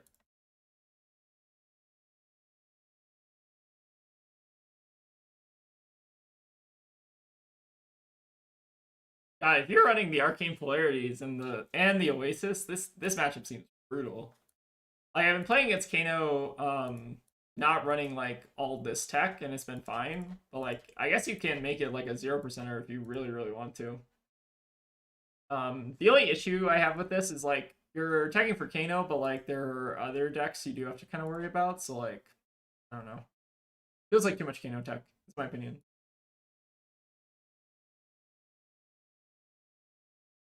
Yeah, I feel like a lot of people sleep on Terra thinking it's just worse ult. So it's better ult him, right? Like that's the funny part. Is like your sled, like you have a deterministic kill into ult him, and you have basically a deterministic kill into Briar, which is fascinating. Like I think people are under the impression that Terra like loses to Briar or something, which is like not true. Like you just like can't lose with that deck. Like definitively not true unless they're running some weird like tech cards or something. They were fine just taking a little bit of damage here. The power of Sledge will conquer all. But yeah, I don't really get the like. I feel like it's just like not a lot of people play him. Apparently, Kano is best deck in format. Interesting. Kind of see that. How's the Kano Briar matchup? Right, that's like pretty 50-50. That's interesting.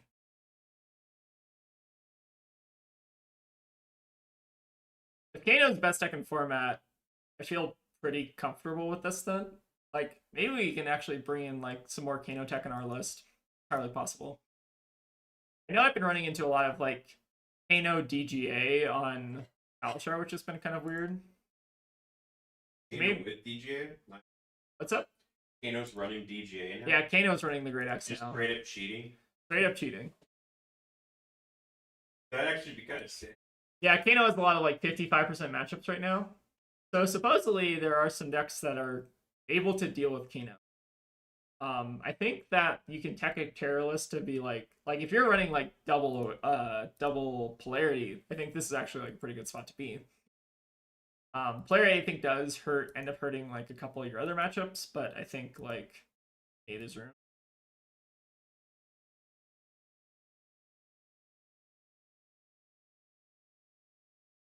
This kind of feels like a weird non-game. Almost there. I mean, we can still take a million damage, I don't know. Kind of just feels like Sledge is taking 2 cards every turn.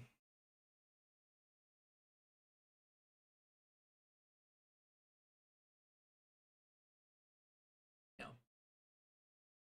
Kano getting the arm piece is like a huge deal though. Like I expect there to so the issue with Kano is right. Kano gets good. This age-old adage is always true. Kano gets good, then Kano gets bad. Then Kano gets good, then Kano gets bad. Right? Kano's never always good. Right? Like people tech for Kano, he becomes bad. People don't tech for Kano, he becomes good. This hand's kind of disgusting. Probably gonna eat a decent chunk of arcane here. Fine with that. It's probably even reasonable if they don't do anything to just like play the polarity. Kano is the bell curve, exactly. It's the Kano, yes, the Kano cycle. That's what people call it. It's like the crap cycle. Yeah.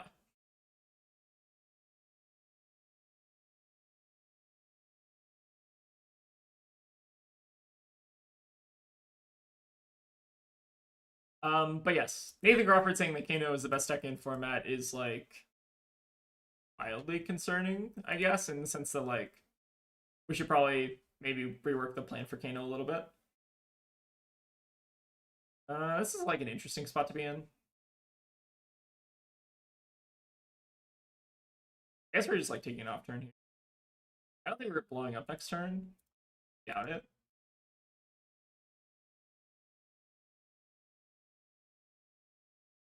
We're A-being 2 and just player rating. If they can kill it, like, we're at 22. They can kill me at 22, they deserve it. Is your wildfire time? Yeah, Terra having red sirens as the 2 card is just sick. It's kind of disgusting, right? You just like gain so much life from this deck. Yeah, I'm wondering if we maybe want like room for another polarity. It's possible. Maybe. We'll see.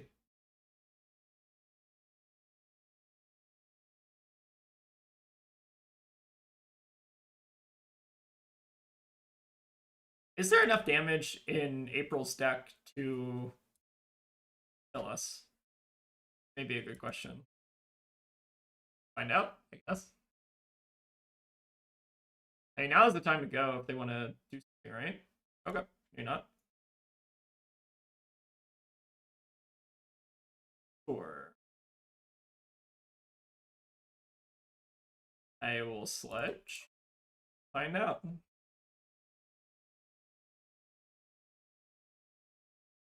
Rainbow Sirens is actually so sick from this deck. I know it's really cool, right? It's like CYB. But like not as toxic, but also kind of as toxic. Aurora just said CYB was cool. Take quote that, screenshot it. Screenshot my lips making that CYB comment. All right, what else? Where is Nathan Crawford? What else is this guy saying? Hold on.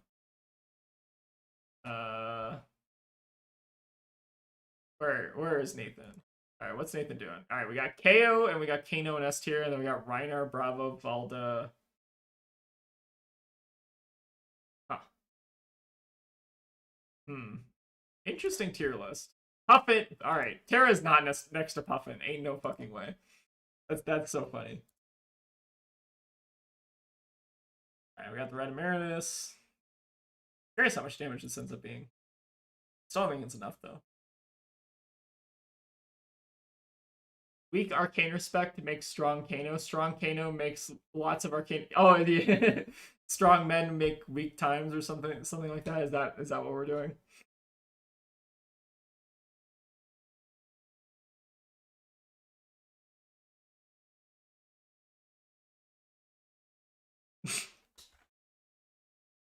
Oh god. All right, taking some damage here. I think I'm actually just supposed to like eat a bunch of this and then.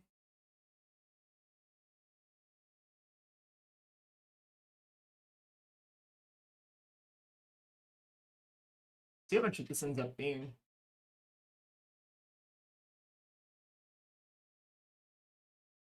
I feel like when people respect Kano, his stocks go like way the fuck down though. Like, I think, okay, this is actually, okay, now I know what Nathan's doing. Nathan's psyoping you all, unironically. I think that's actually what's it. I think what Nathan is doing is he's trying to put Kano in S tier so that everyone brings their Kano hate and they don't bring BGA hate. I bet that's what Nathan's doing. 100%. He's creating a psyop on all of you. This is not 20 damage. Oh, we still got more. Okay, we got maybe like a snapback or something. Sure. This is also cool. They're not dead here. Like, they still got some game. But that has to be what Nathan's doing. Nathan is like playing the ultimate mind games, right?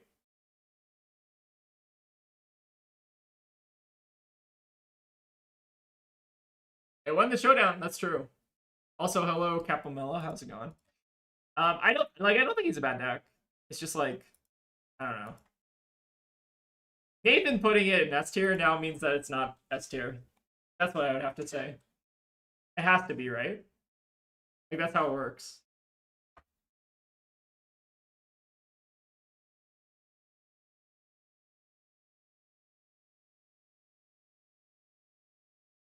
Yep, Sledge got there in the end. So, like, that's basically what you do in this match. Like, if your opponent just gives you like 2 cards every turn and they're like not pushing, it's like feels pretty good for you if you're just taking like 2 every turn, you know. But good game, April. That was fun. All right. But yeah, I guess. All right. Let's see what else. All right. Let me actually just pull it. All right. Hold on. We're gonna watch Nathan's stream and see where we're at. Let's see. All right. So we got. Okay. Immediate problems. We got. All right. So Kano S tier means Kano is B tier. And then KO S tier means KO is S tier. And then DGA means DGA is A tier. Like these I think I'll agree with. RK, like Terra is not worse than RKO. Like flat out. Like, okay, new is like fundamentally unplayable in this format, which is wild. Like new cannot be played. Like Terra is actually like a legitimate deck, which brings Terra up. I think Terra is on the same level as Valda and Bravo, is my opinion. I think that Bolton is unplayable. Like everything below Puffin and not Terra is like actually unplayable. Like these 4 are like unfortunately unplayable, which sucks. No assassin should be above F tier. Like I think Marionette is maybe the closest, or I guess Web of Deceit is that their other name. Like that's probably the closest assassin to escaping F tier, but it's still real bad. Like all right, what else is Nathan saying? Hold on, let's fast forward. All right, hold on. Okay, Terra is not worse than Icelander, flat out. Like I think we just played against Icelander. Like that deck is bad. That deck is real bad. I think he's just trying not to have a 2 tier. Okay, that makes sense. So like you're trying to put some heroes in D tier. Terra's not D tier, or like Terra is like not C tier though. Unironically, I will prove that Terra is not C tier. I think I've convinced a couple of folks to bring Terra to San Diego, so we'll see how well we do. Yeah, Icelander should definitely be D tier for sure. But yeah, I think like for the most part, the top of this tier list I think is correct. It's just like some of these like other heroes that he might not know, maybe. All right. Anyways, we got looks like a couple more minutes. Let's go ahead and run another game. You can't just watch Nathan forever, right? All right. This list has been cooking. I do wonder. The polarities are interesting to me. Intrigue me. I guess we're logged out again.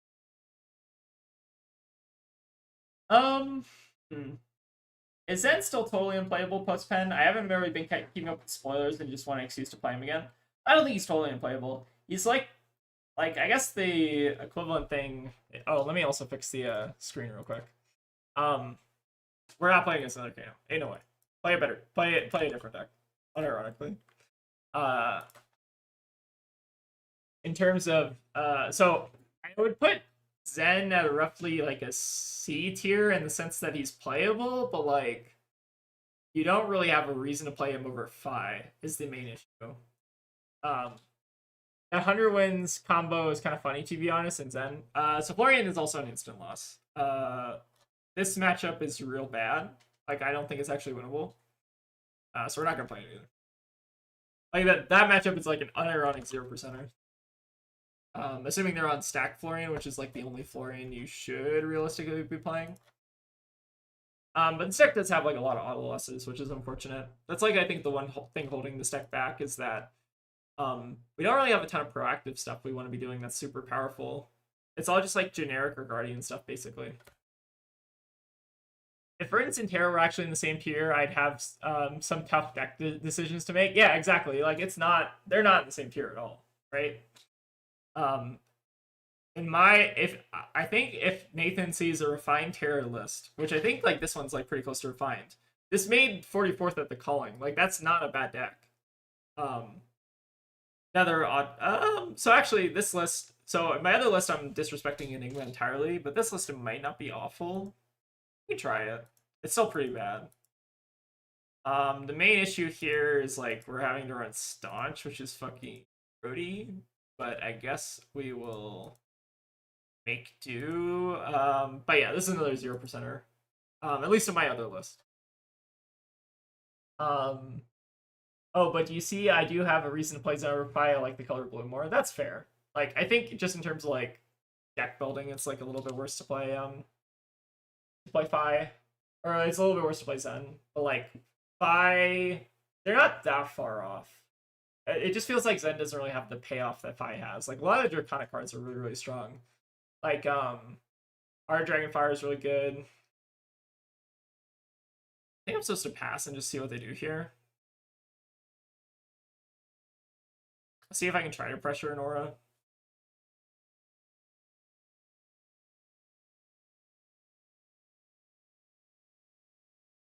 Like I'm assuming they probably play out like Waxing Spectre here or something.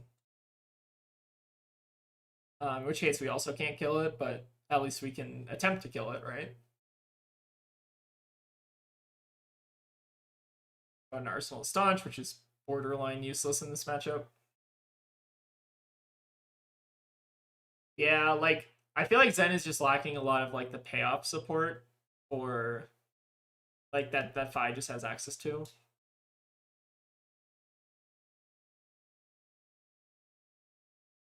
Alright, so this Spectral is going to stay on the field for the entire game. Fine, we're just going to have to live with that. Manifest the Muscle. I think we're just staunching this. But yeah, I think we have Summer's Falls, I guess, in this list, which is kind of fine. But yeah, this Spectral Shield's gonna stay here a while.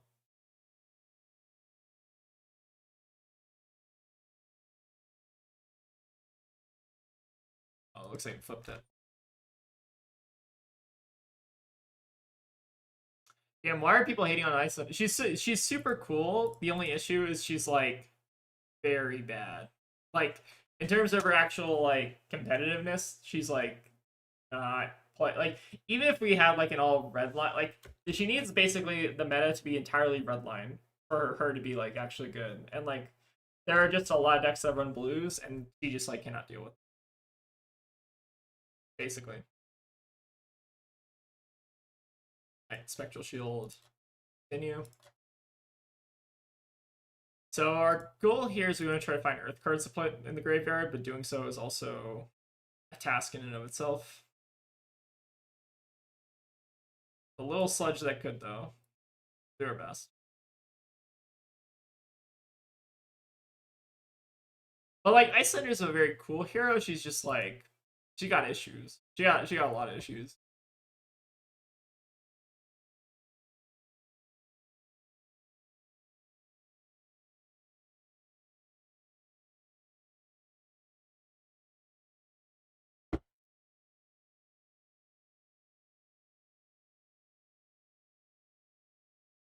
Yeah, if it was only Briar, Icelander would be in a really good spot. I think that's true.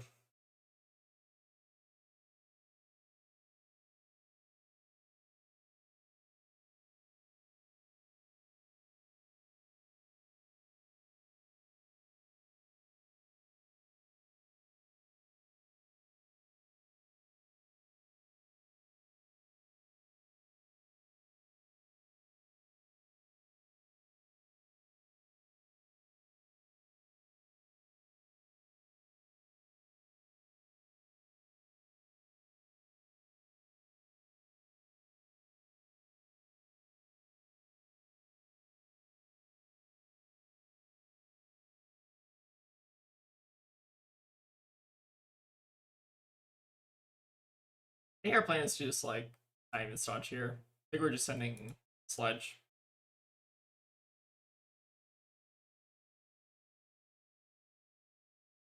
At least the nice part is they aren't putting on a ton of pressure yet, so maybe we do have time to find our Summers Falls and also subsequently cards. But once they find their etchings, we're going to be in danger.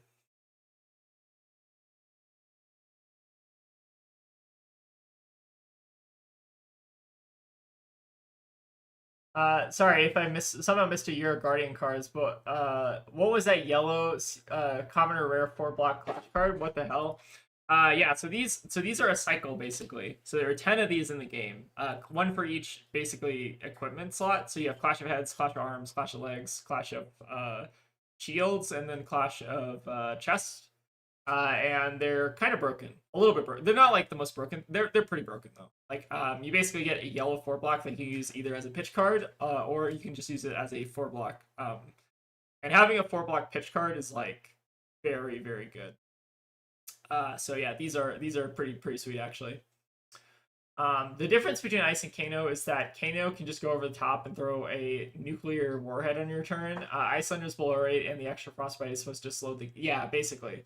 Like the trade-off is like Icelander's like discarding cards from your hand at the cost of dealing less arcane damage, but the problem is if you have blues in the game, then Icelander can't deal with decks that have a ton of blue, basically. That's kind of like the fundamental issue.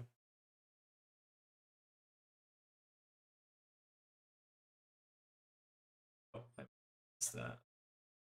I gotta like hate watch the Silver Age tier list.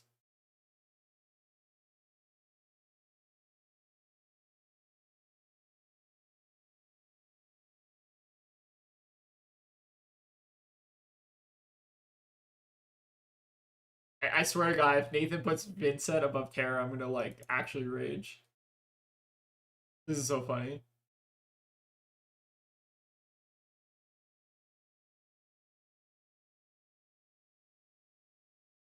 All right, got another Winning Vengeance out. Okay, so we do have to hold on to the Summers somehow, which is gonna be challenging. I guess we can also like second cycle it if we want to try to do that, but we might not have time to do that. We'll do our best.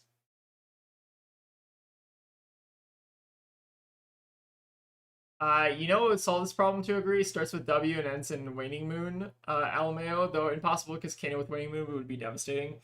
Yeah, that's like the issue, right? It's like they did ban Waning Moon, which means they can't get over the top, which means it's like, I don't know, just harder for them to like play the game. It's weird. Like Waning Moon did have to go, but I'm kind of surprised they didn't maybe print a new weapon for Icelander. Maybe like I honestly expected like a Staff of Verdant Shoots type of weapon for Icelander, where it's like 1 arcane ping, pay 3, and like make a frostbite or something like that. I feel like that would be kind of like an interesting design.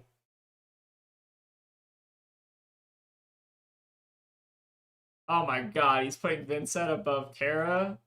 Bruh. Who is this Nathan guy? So funny. Alright. Tier list off. That's where it's gotta end. I we're gonna lose to this Enigma, that's fine. I will say if the meta ends up being like, I feel like Enigma is actually like kind of a bad deck. Like if Enigma ends up being meta, then our deck does get substantially worse. They do have a million things on the board, but okay, we got some play here. So might as well just take this damage. We got some good value here, at least.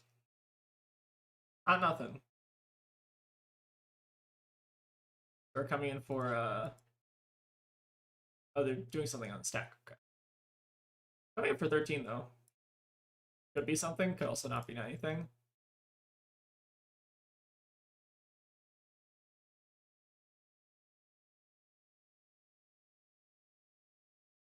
I will say that if Enigma becomes like the meta, which I'm doubtful, let's see where he puts Enigma on the tier list. I'm kind of curious.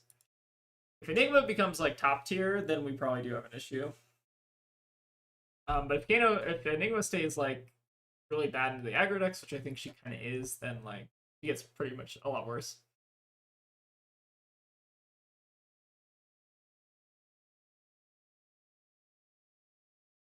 Go for the pummel. Might be getting a movable here, which is to be expected. Double Oasis. Seems good. So the ward will live another turn.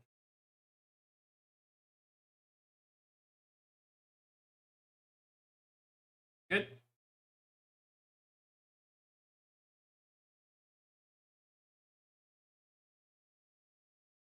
Oh, there's etchings too. Disgusting.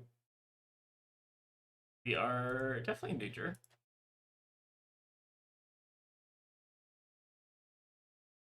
Let's go for...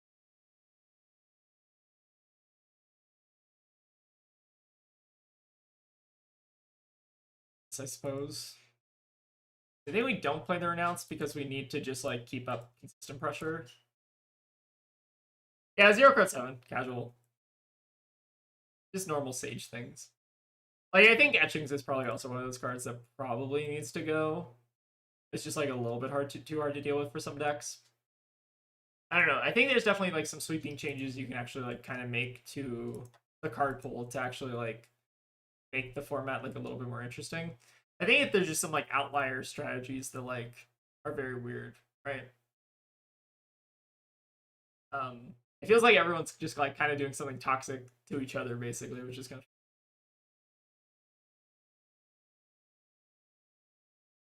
All right, we just got 33 health to work through, and then we kill them. Fine. We also don't have any earth in our pitch, which is awkward. Or in our graveyard, rather. We really need to see like our canopies, shelters. I feel like those are like our biggest ones, or like the easiest ones to get in the graveyard.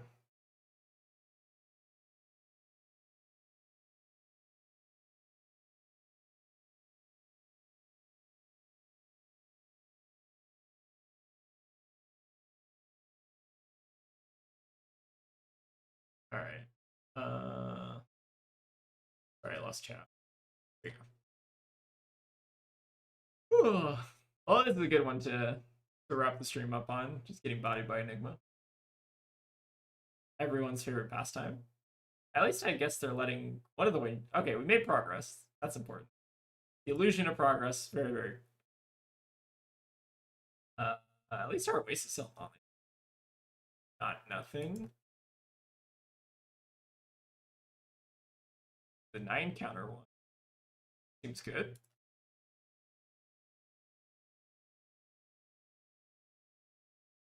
Send a nice little fair 2 card 6.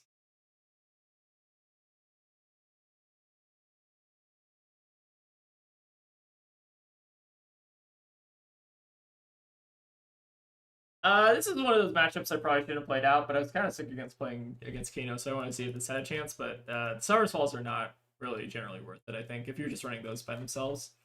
I think there is maybe room in the sideboard for like destructive tendencies if you wanted one of those.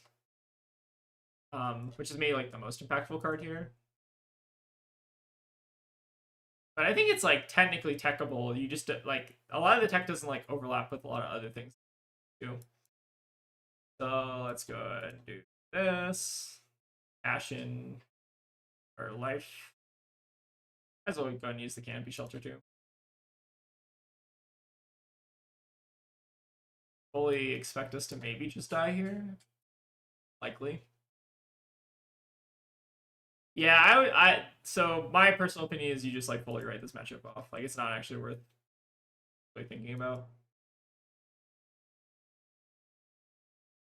This is basically like I'm treating this as a 0%er. You can make it probably like a 30%er, and that would be a little bit better, but like not worth it, I don't think.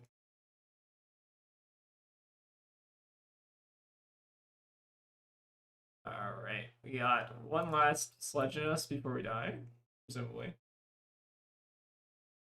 Yeah, so like there is a board you can have for this where you run like destructive tendencies, like Red Summer's Fall. I still think it's like really worth it. You lose into like a lot of other stuff, which is like the awkward thing. Like I think if you can just dodge Enigma around 1, you kind of like just don't lose.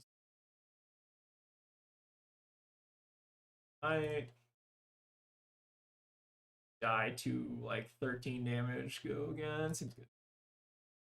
All right, that was a good one to end. Oh no, we can't on an Enigma game. I wouldn't do that. All right, we gotta log in one more time. Maybe it's because we didn't have the play mat. That's the issue. All right, one last game. We'll wrap it up tonight. But yeah, that was more of a demonstration, I guess, like why you shouldn't care about that matchup. You can tech for that matchup though. Like, you could turn this like foothold into like a destructive or something, and that's pretty reasonable. Yeah, it's gonna be interesting. I'm very curious what the San Diego meta is gonna be like because I think there's a lot of decks that, like, I wonder if people are just gonna look at Nathan's tier list and like play those decks. Okay, where did he rate Briar yet? I'm kind of curious to see. All right, okay, this is our best matchup. Cool. Let's go ahead and go second, I think. D. And we bring in staunches, polarities, and then we cut. I believe I cut Summers. I think I cut one Summers Fall. Maybe like get rid of one. No, Oasis is pretty good. Let's go a little bit lower on the blue count, I think. Let's do something like this. IMO Enigma falls into the pre-pen RKO problem where the effect on paper is cool since you want to run the high ward auras and stack +1 counters, when in reality it just becomes block slop. Yeah, that's kind of like, I also don't think Enigma is like very good right now.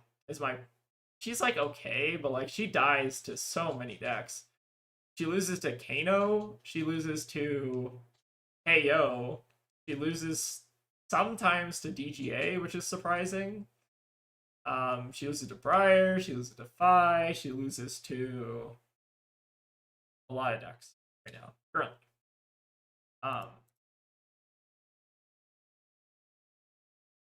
Oh, I played against you a few days. Thanks for help learning what Terra does. Oh, yeah, were you playing Briar or something?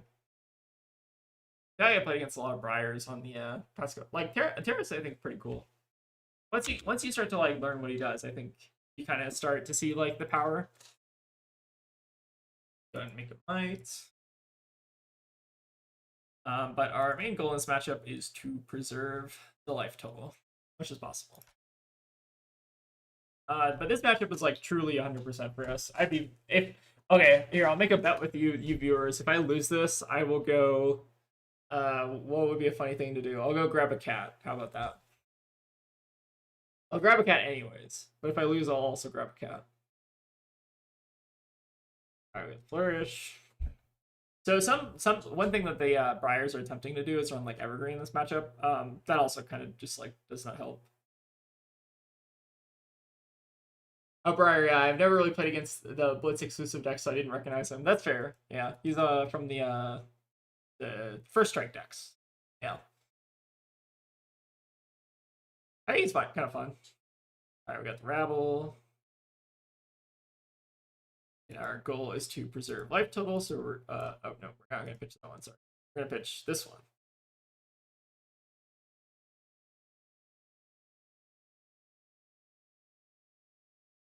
There's actually merit to like not pitching for the rune chance here. I think I'm just like dumping my hand, so I think I'm fine with that.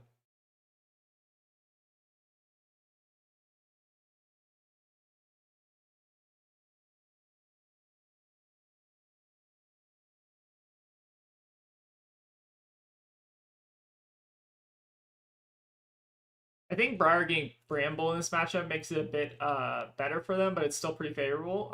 Bramble Spark? I don't think Bramble Spark's really changed a ton from my perspective. Oh, that's the flourish thing they were doing. Okay, that's very funny. Sure. I accept. So I guess both lightning presses are out of the way, which is kind of funny. Sure. So we take 3, take an embodiment, that doesn't matter. I don't think the Brambles help all that much, if I'm being honest, because it's still like fundamentally kind of the same problem of it like just being awful. I've been testing this deck for the past like week at least, like pretty extensively, and I've just like not ever lost to Briar. You don't even need like polarities necessarily. It just like does not feel like they have really a way to win, even with like Evergreen stuff, unless they're doing like a fundamentally different build of Briar.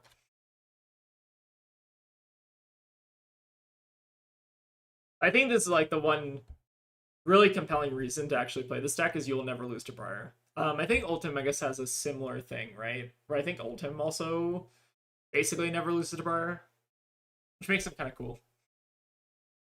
But Ultim, like, has other issues. I don't know. Ultim's also, like, a weird one.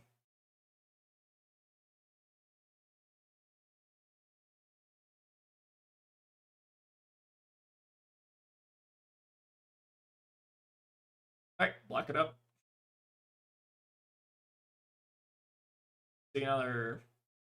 Actually, a little bit worried about Snatch, but it's not the end of the world. We can still just, like, throw our fridge in front of it.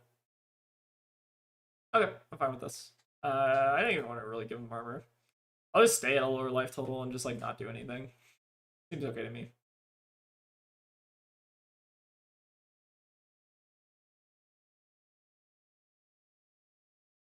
Just chilling. It's really nice not having to play our own Lightning Press anymore, though. That's, like, pretty big for us. Now we just have to save armor for Burn Up Shock and Snatch, and then we're pretty golden. I think they are running... this kind of does look like the calling list, so I'm assuming they are probably on Evergreens, which I don't think are super good into us, but they're fine.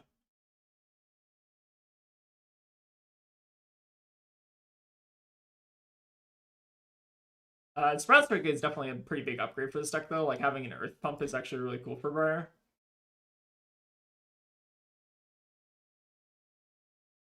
Seems good for us.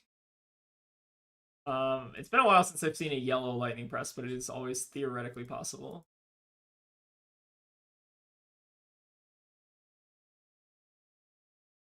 I think I'm not even sending the Boulder Drop here because we're so much lower on life total that I don't want to turn on their Scarf for a Scarf here, basically. So like they want to try to like walk down the life totals with us. Maybe with like Sigil Suffering and stuff. Like I just like kind of don't want to like I don't want to make them lose life to the point where they can like turn on Scar.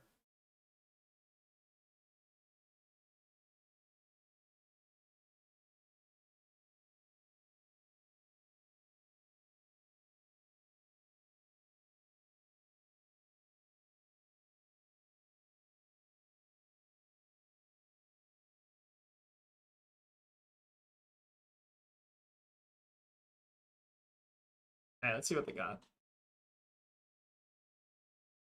Again, we have lost half our life total, but we've also still got half our life total on the board. So, kind of still in a fine spot. This is maybe Lupine's list, actually. Or was the calling list also running a Red Captain's Call? I feel like I didn't remember seeing that. We can go ahead and give... no, we don't want to give armor here. No, we don't block like that. We block like... There we go. Good. They have a Sizzle in hand, so they can like pump something big on the back if they want to, but it has to be a lightning or elemental attack. We got plenty of time here.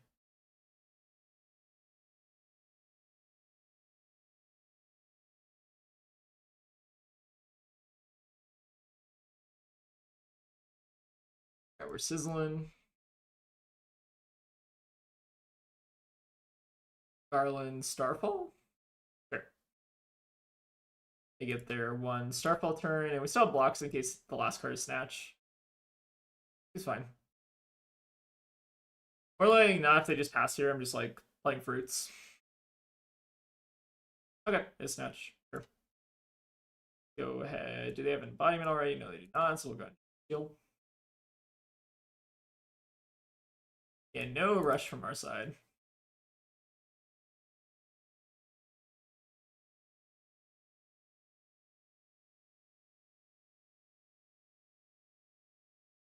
Just chilling.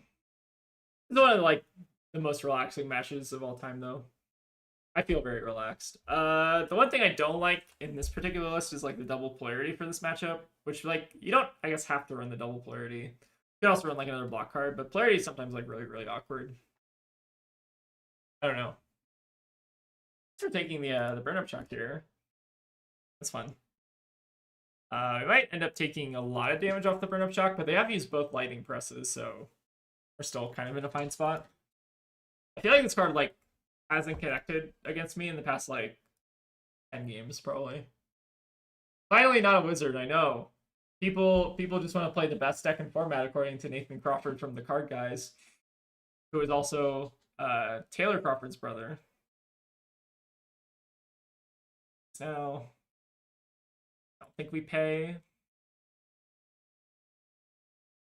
Might as well give them civics here because they want to try to push through the burn-up shock.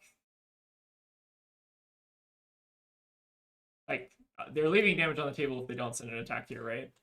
So we're fine with that.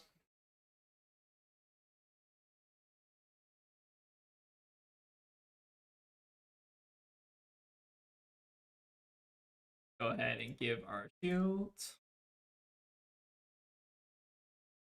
Alright, burn up shock number 1 out of the way, and we also gained 8 life. Or no, sorry, we gained 10 life on that turn. Seems good. CYB.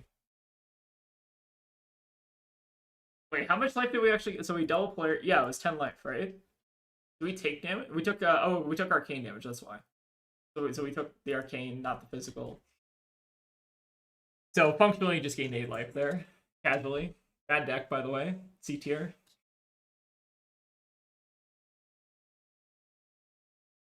Luck. The one downside, I guess, about gaining all the life is now their scars are online, but like at this point I don't think it matters. See what they got. You know what this deck really needs is like an E-Strike. I feel like that would actually make this deck a lot better into Terra. Like just having the ability to like put all your stuff into one card and not like fatigue and deck value would be, I think, pretty nice. Holding the hand again. Let's go back up to above our starting life total. Games like this are so funny. We still have 1 Sirens left, so we can go even higher. It's technically possible. I mean, Briar does not need to be better. Yeah, that's a good point. I mean, just like in terms of like having like a fatigue answer, like what she needs is kind of like E-Strike, right? Does she actually need E-Strike? Probably not, right? I don't think she does.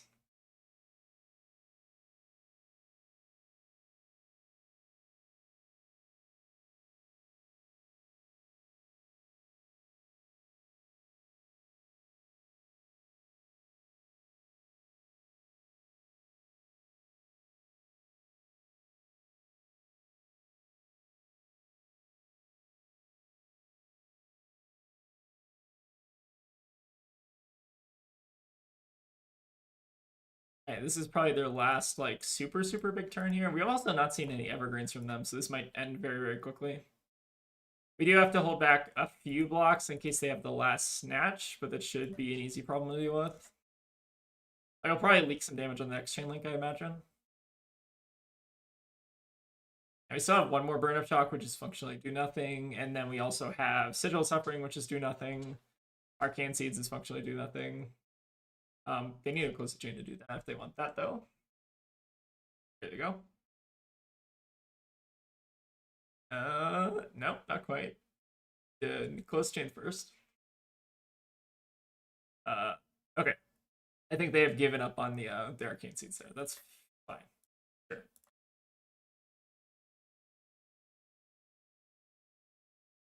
Maybe a little bit of a newer Briar opponent. It is kind of like a weird thing.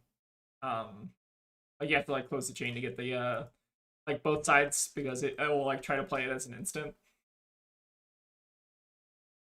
But yeah, for what it's worth, I don't think the 2 rune chants are gonna matter a ton here. And 2 damage is not nothing. It's also not really anything.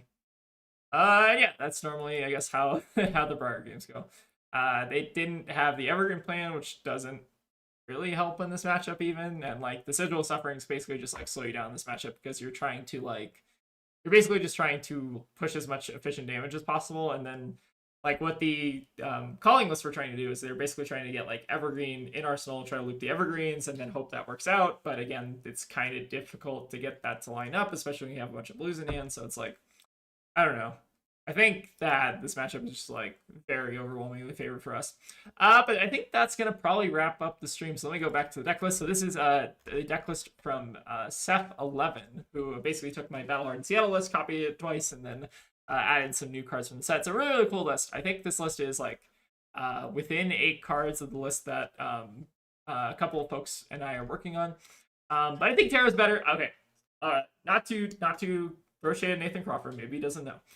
But I think that this hero is better than C tier. It is better than Puffin, it's better than Vincent, and it's better than alright, hold on. Let me go just find his tier list one more time. Hold on, I gotta like hate watch this. Alright, let's go back to his tier list. Where is he at? We got Enigma in A tier. I can kind of see that. So Terra, Florian's pretty up there. So okay, so like looking at this tier list, right? So Terra's problematic matchups are Florian, Enigma, and Reinar. Those are like the 3 matchups that you're like pretty overwhelmingly unfavored into. The rest of these matchups are like actually surprisingly okay. And you even are like pretty good, like well situated. We moved Puffin to B tier. Are you fucking kidding me? Who puts Puffin in B tier? Marlin? Oh my god. Why are we putting Marlin and Puffin in B tier? That's crazy to me. Ain't no way. Like Terra is like a peer, basically. Terra. Oh, okay. Kind of hilarious though. So like, I think so. Like problematic matchups. Like we have 3 pretty problematic matchups in the top 3. I'd say like those 3 are pretty rough. But if we dodge like these 3, which I think these 3 matchups, their biggest problem is they like lose to Briar and KO, and like to some extent Phi, which I think he hasn't ranked yet. But yeah, I think like we're actually kind of in a pretty decent spot. Like kind of like I'd say we're like maybe top of B, bottom of like we're kind of somewhere around Florian is what I would say.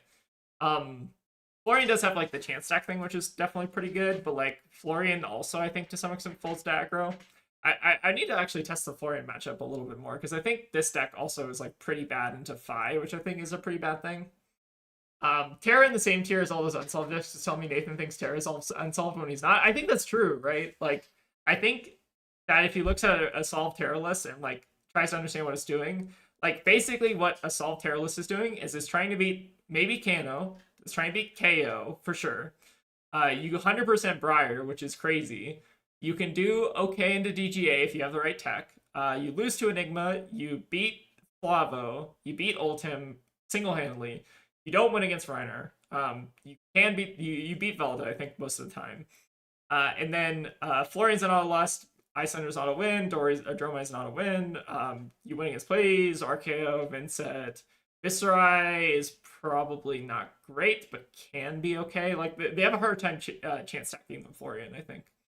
Levia, Aurora, Victor, Olympia are all good, and then Solitary, Confinement, Puffin and Marlin are like not real decks, and then Scrib's not a real deck, Celia's not a real deck, Burns is a real deck, Lyeth is somewhat real, surprisingly, but not super great right now. And then New's unplayable, Bolton's unplayable, Gravy's unplayable. These are all kind of unplayable. Everything below this is kind of like unplayable. I just really hate Tyros. I think it hurts the game. It makes people follow a trend instead of thinking for them. I think that's actually a really good point. Like, I don't know, like people's perceptions of the meta are always like different from what the meta ends up being. Like, it's not like a 1-to-1 correlation because like it doesn't really matter what you think the best deck is if like people don't play it, right? It's kind of the interesting thing. Like, so I don't know. We'll see what the San Diego meta is like. But if you guys are going to be in San Diego, come say hi to us. I assume Tegan and I are going to be fairly recognizable if you've been on the channel long enough. But yeah, we'll be walking around. We'll have some random goodies and stuff. And yeah, come say hi. Tegan's also doing like an interview series where Tegan's going to be like interviewing just random people at the convention. So if you want to go say hi to Tegan, feel free. And yeah, I'm probably going to be playing in the Sage Calling, so that's going to be really fun. But anyways, thank you all for stopping by. We're going to probably cut it short for today, but I appreciate you all. And yeah, don't forget to go check out Fab Foundry, get some good singles, maybe some new compendium stuff. I think they also are going to start having that pretty soon. But yeah, thank you all for stopping by, and I'll see you all later. So see you next time.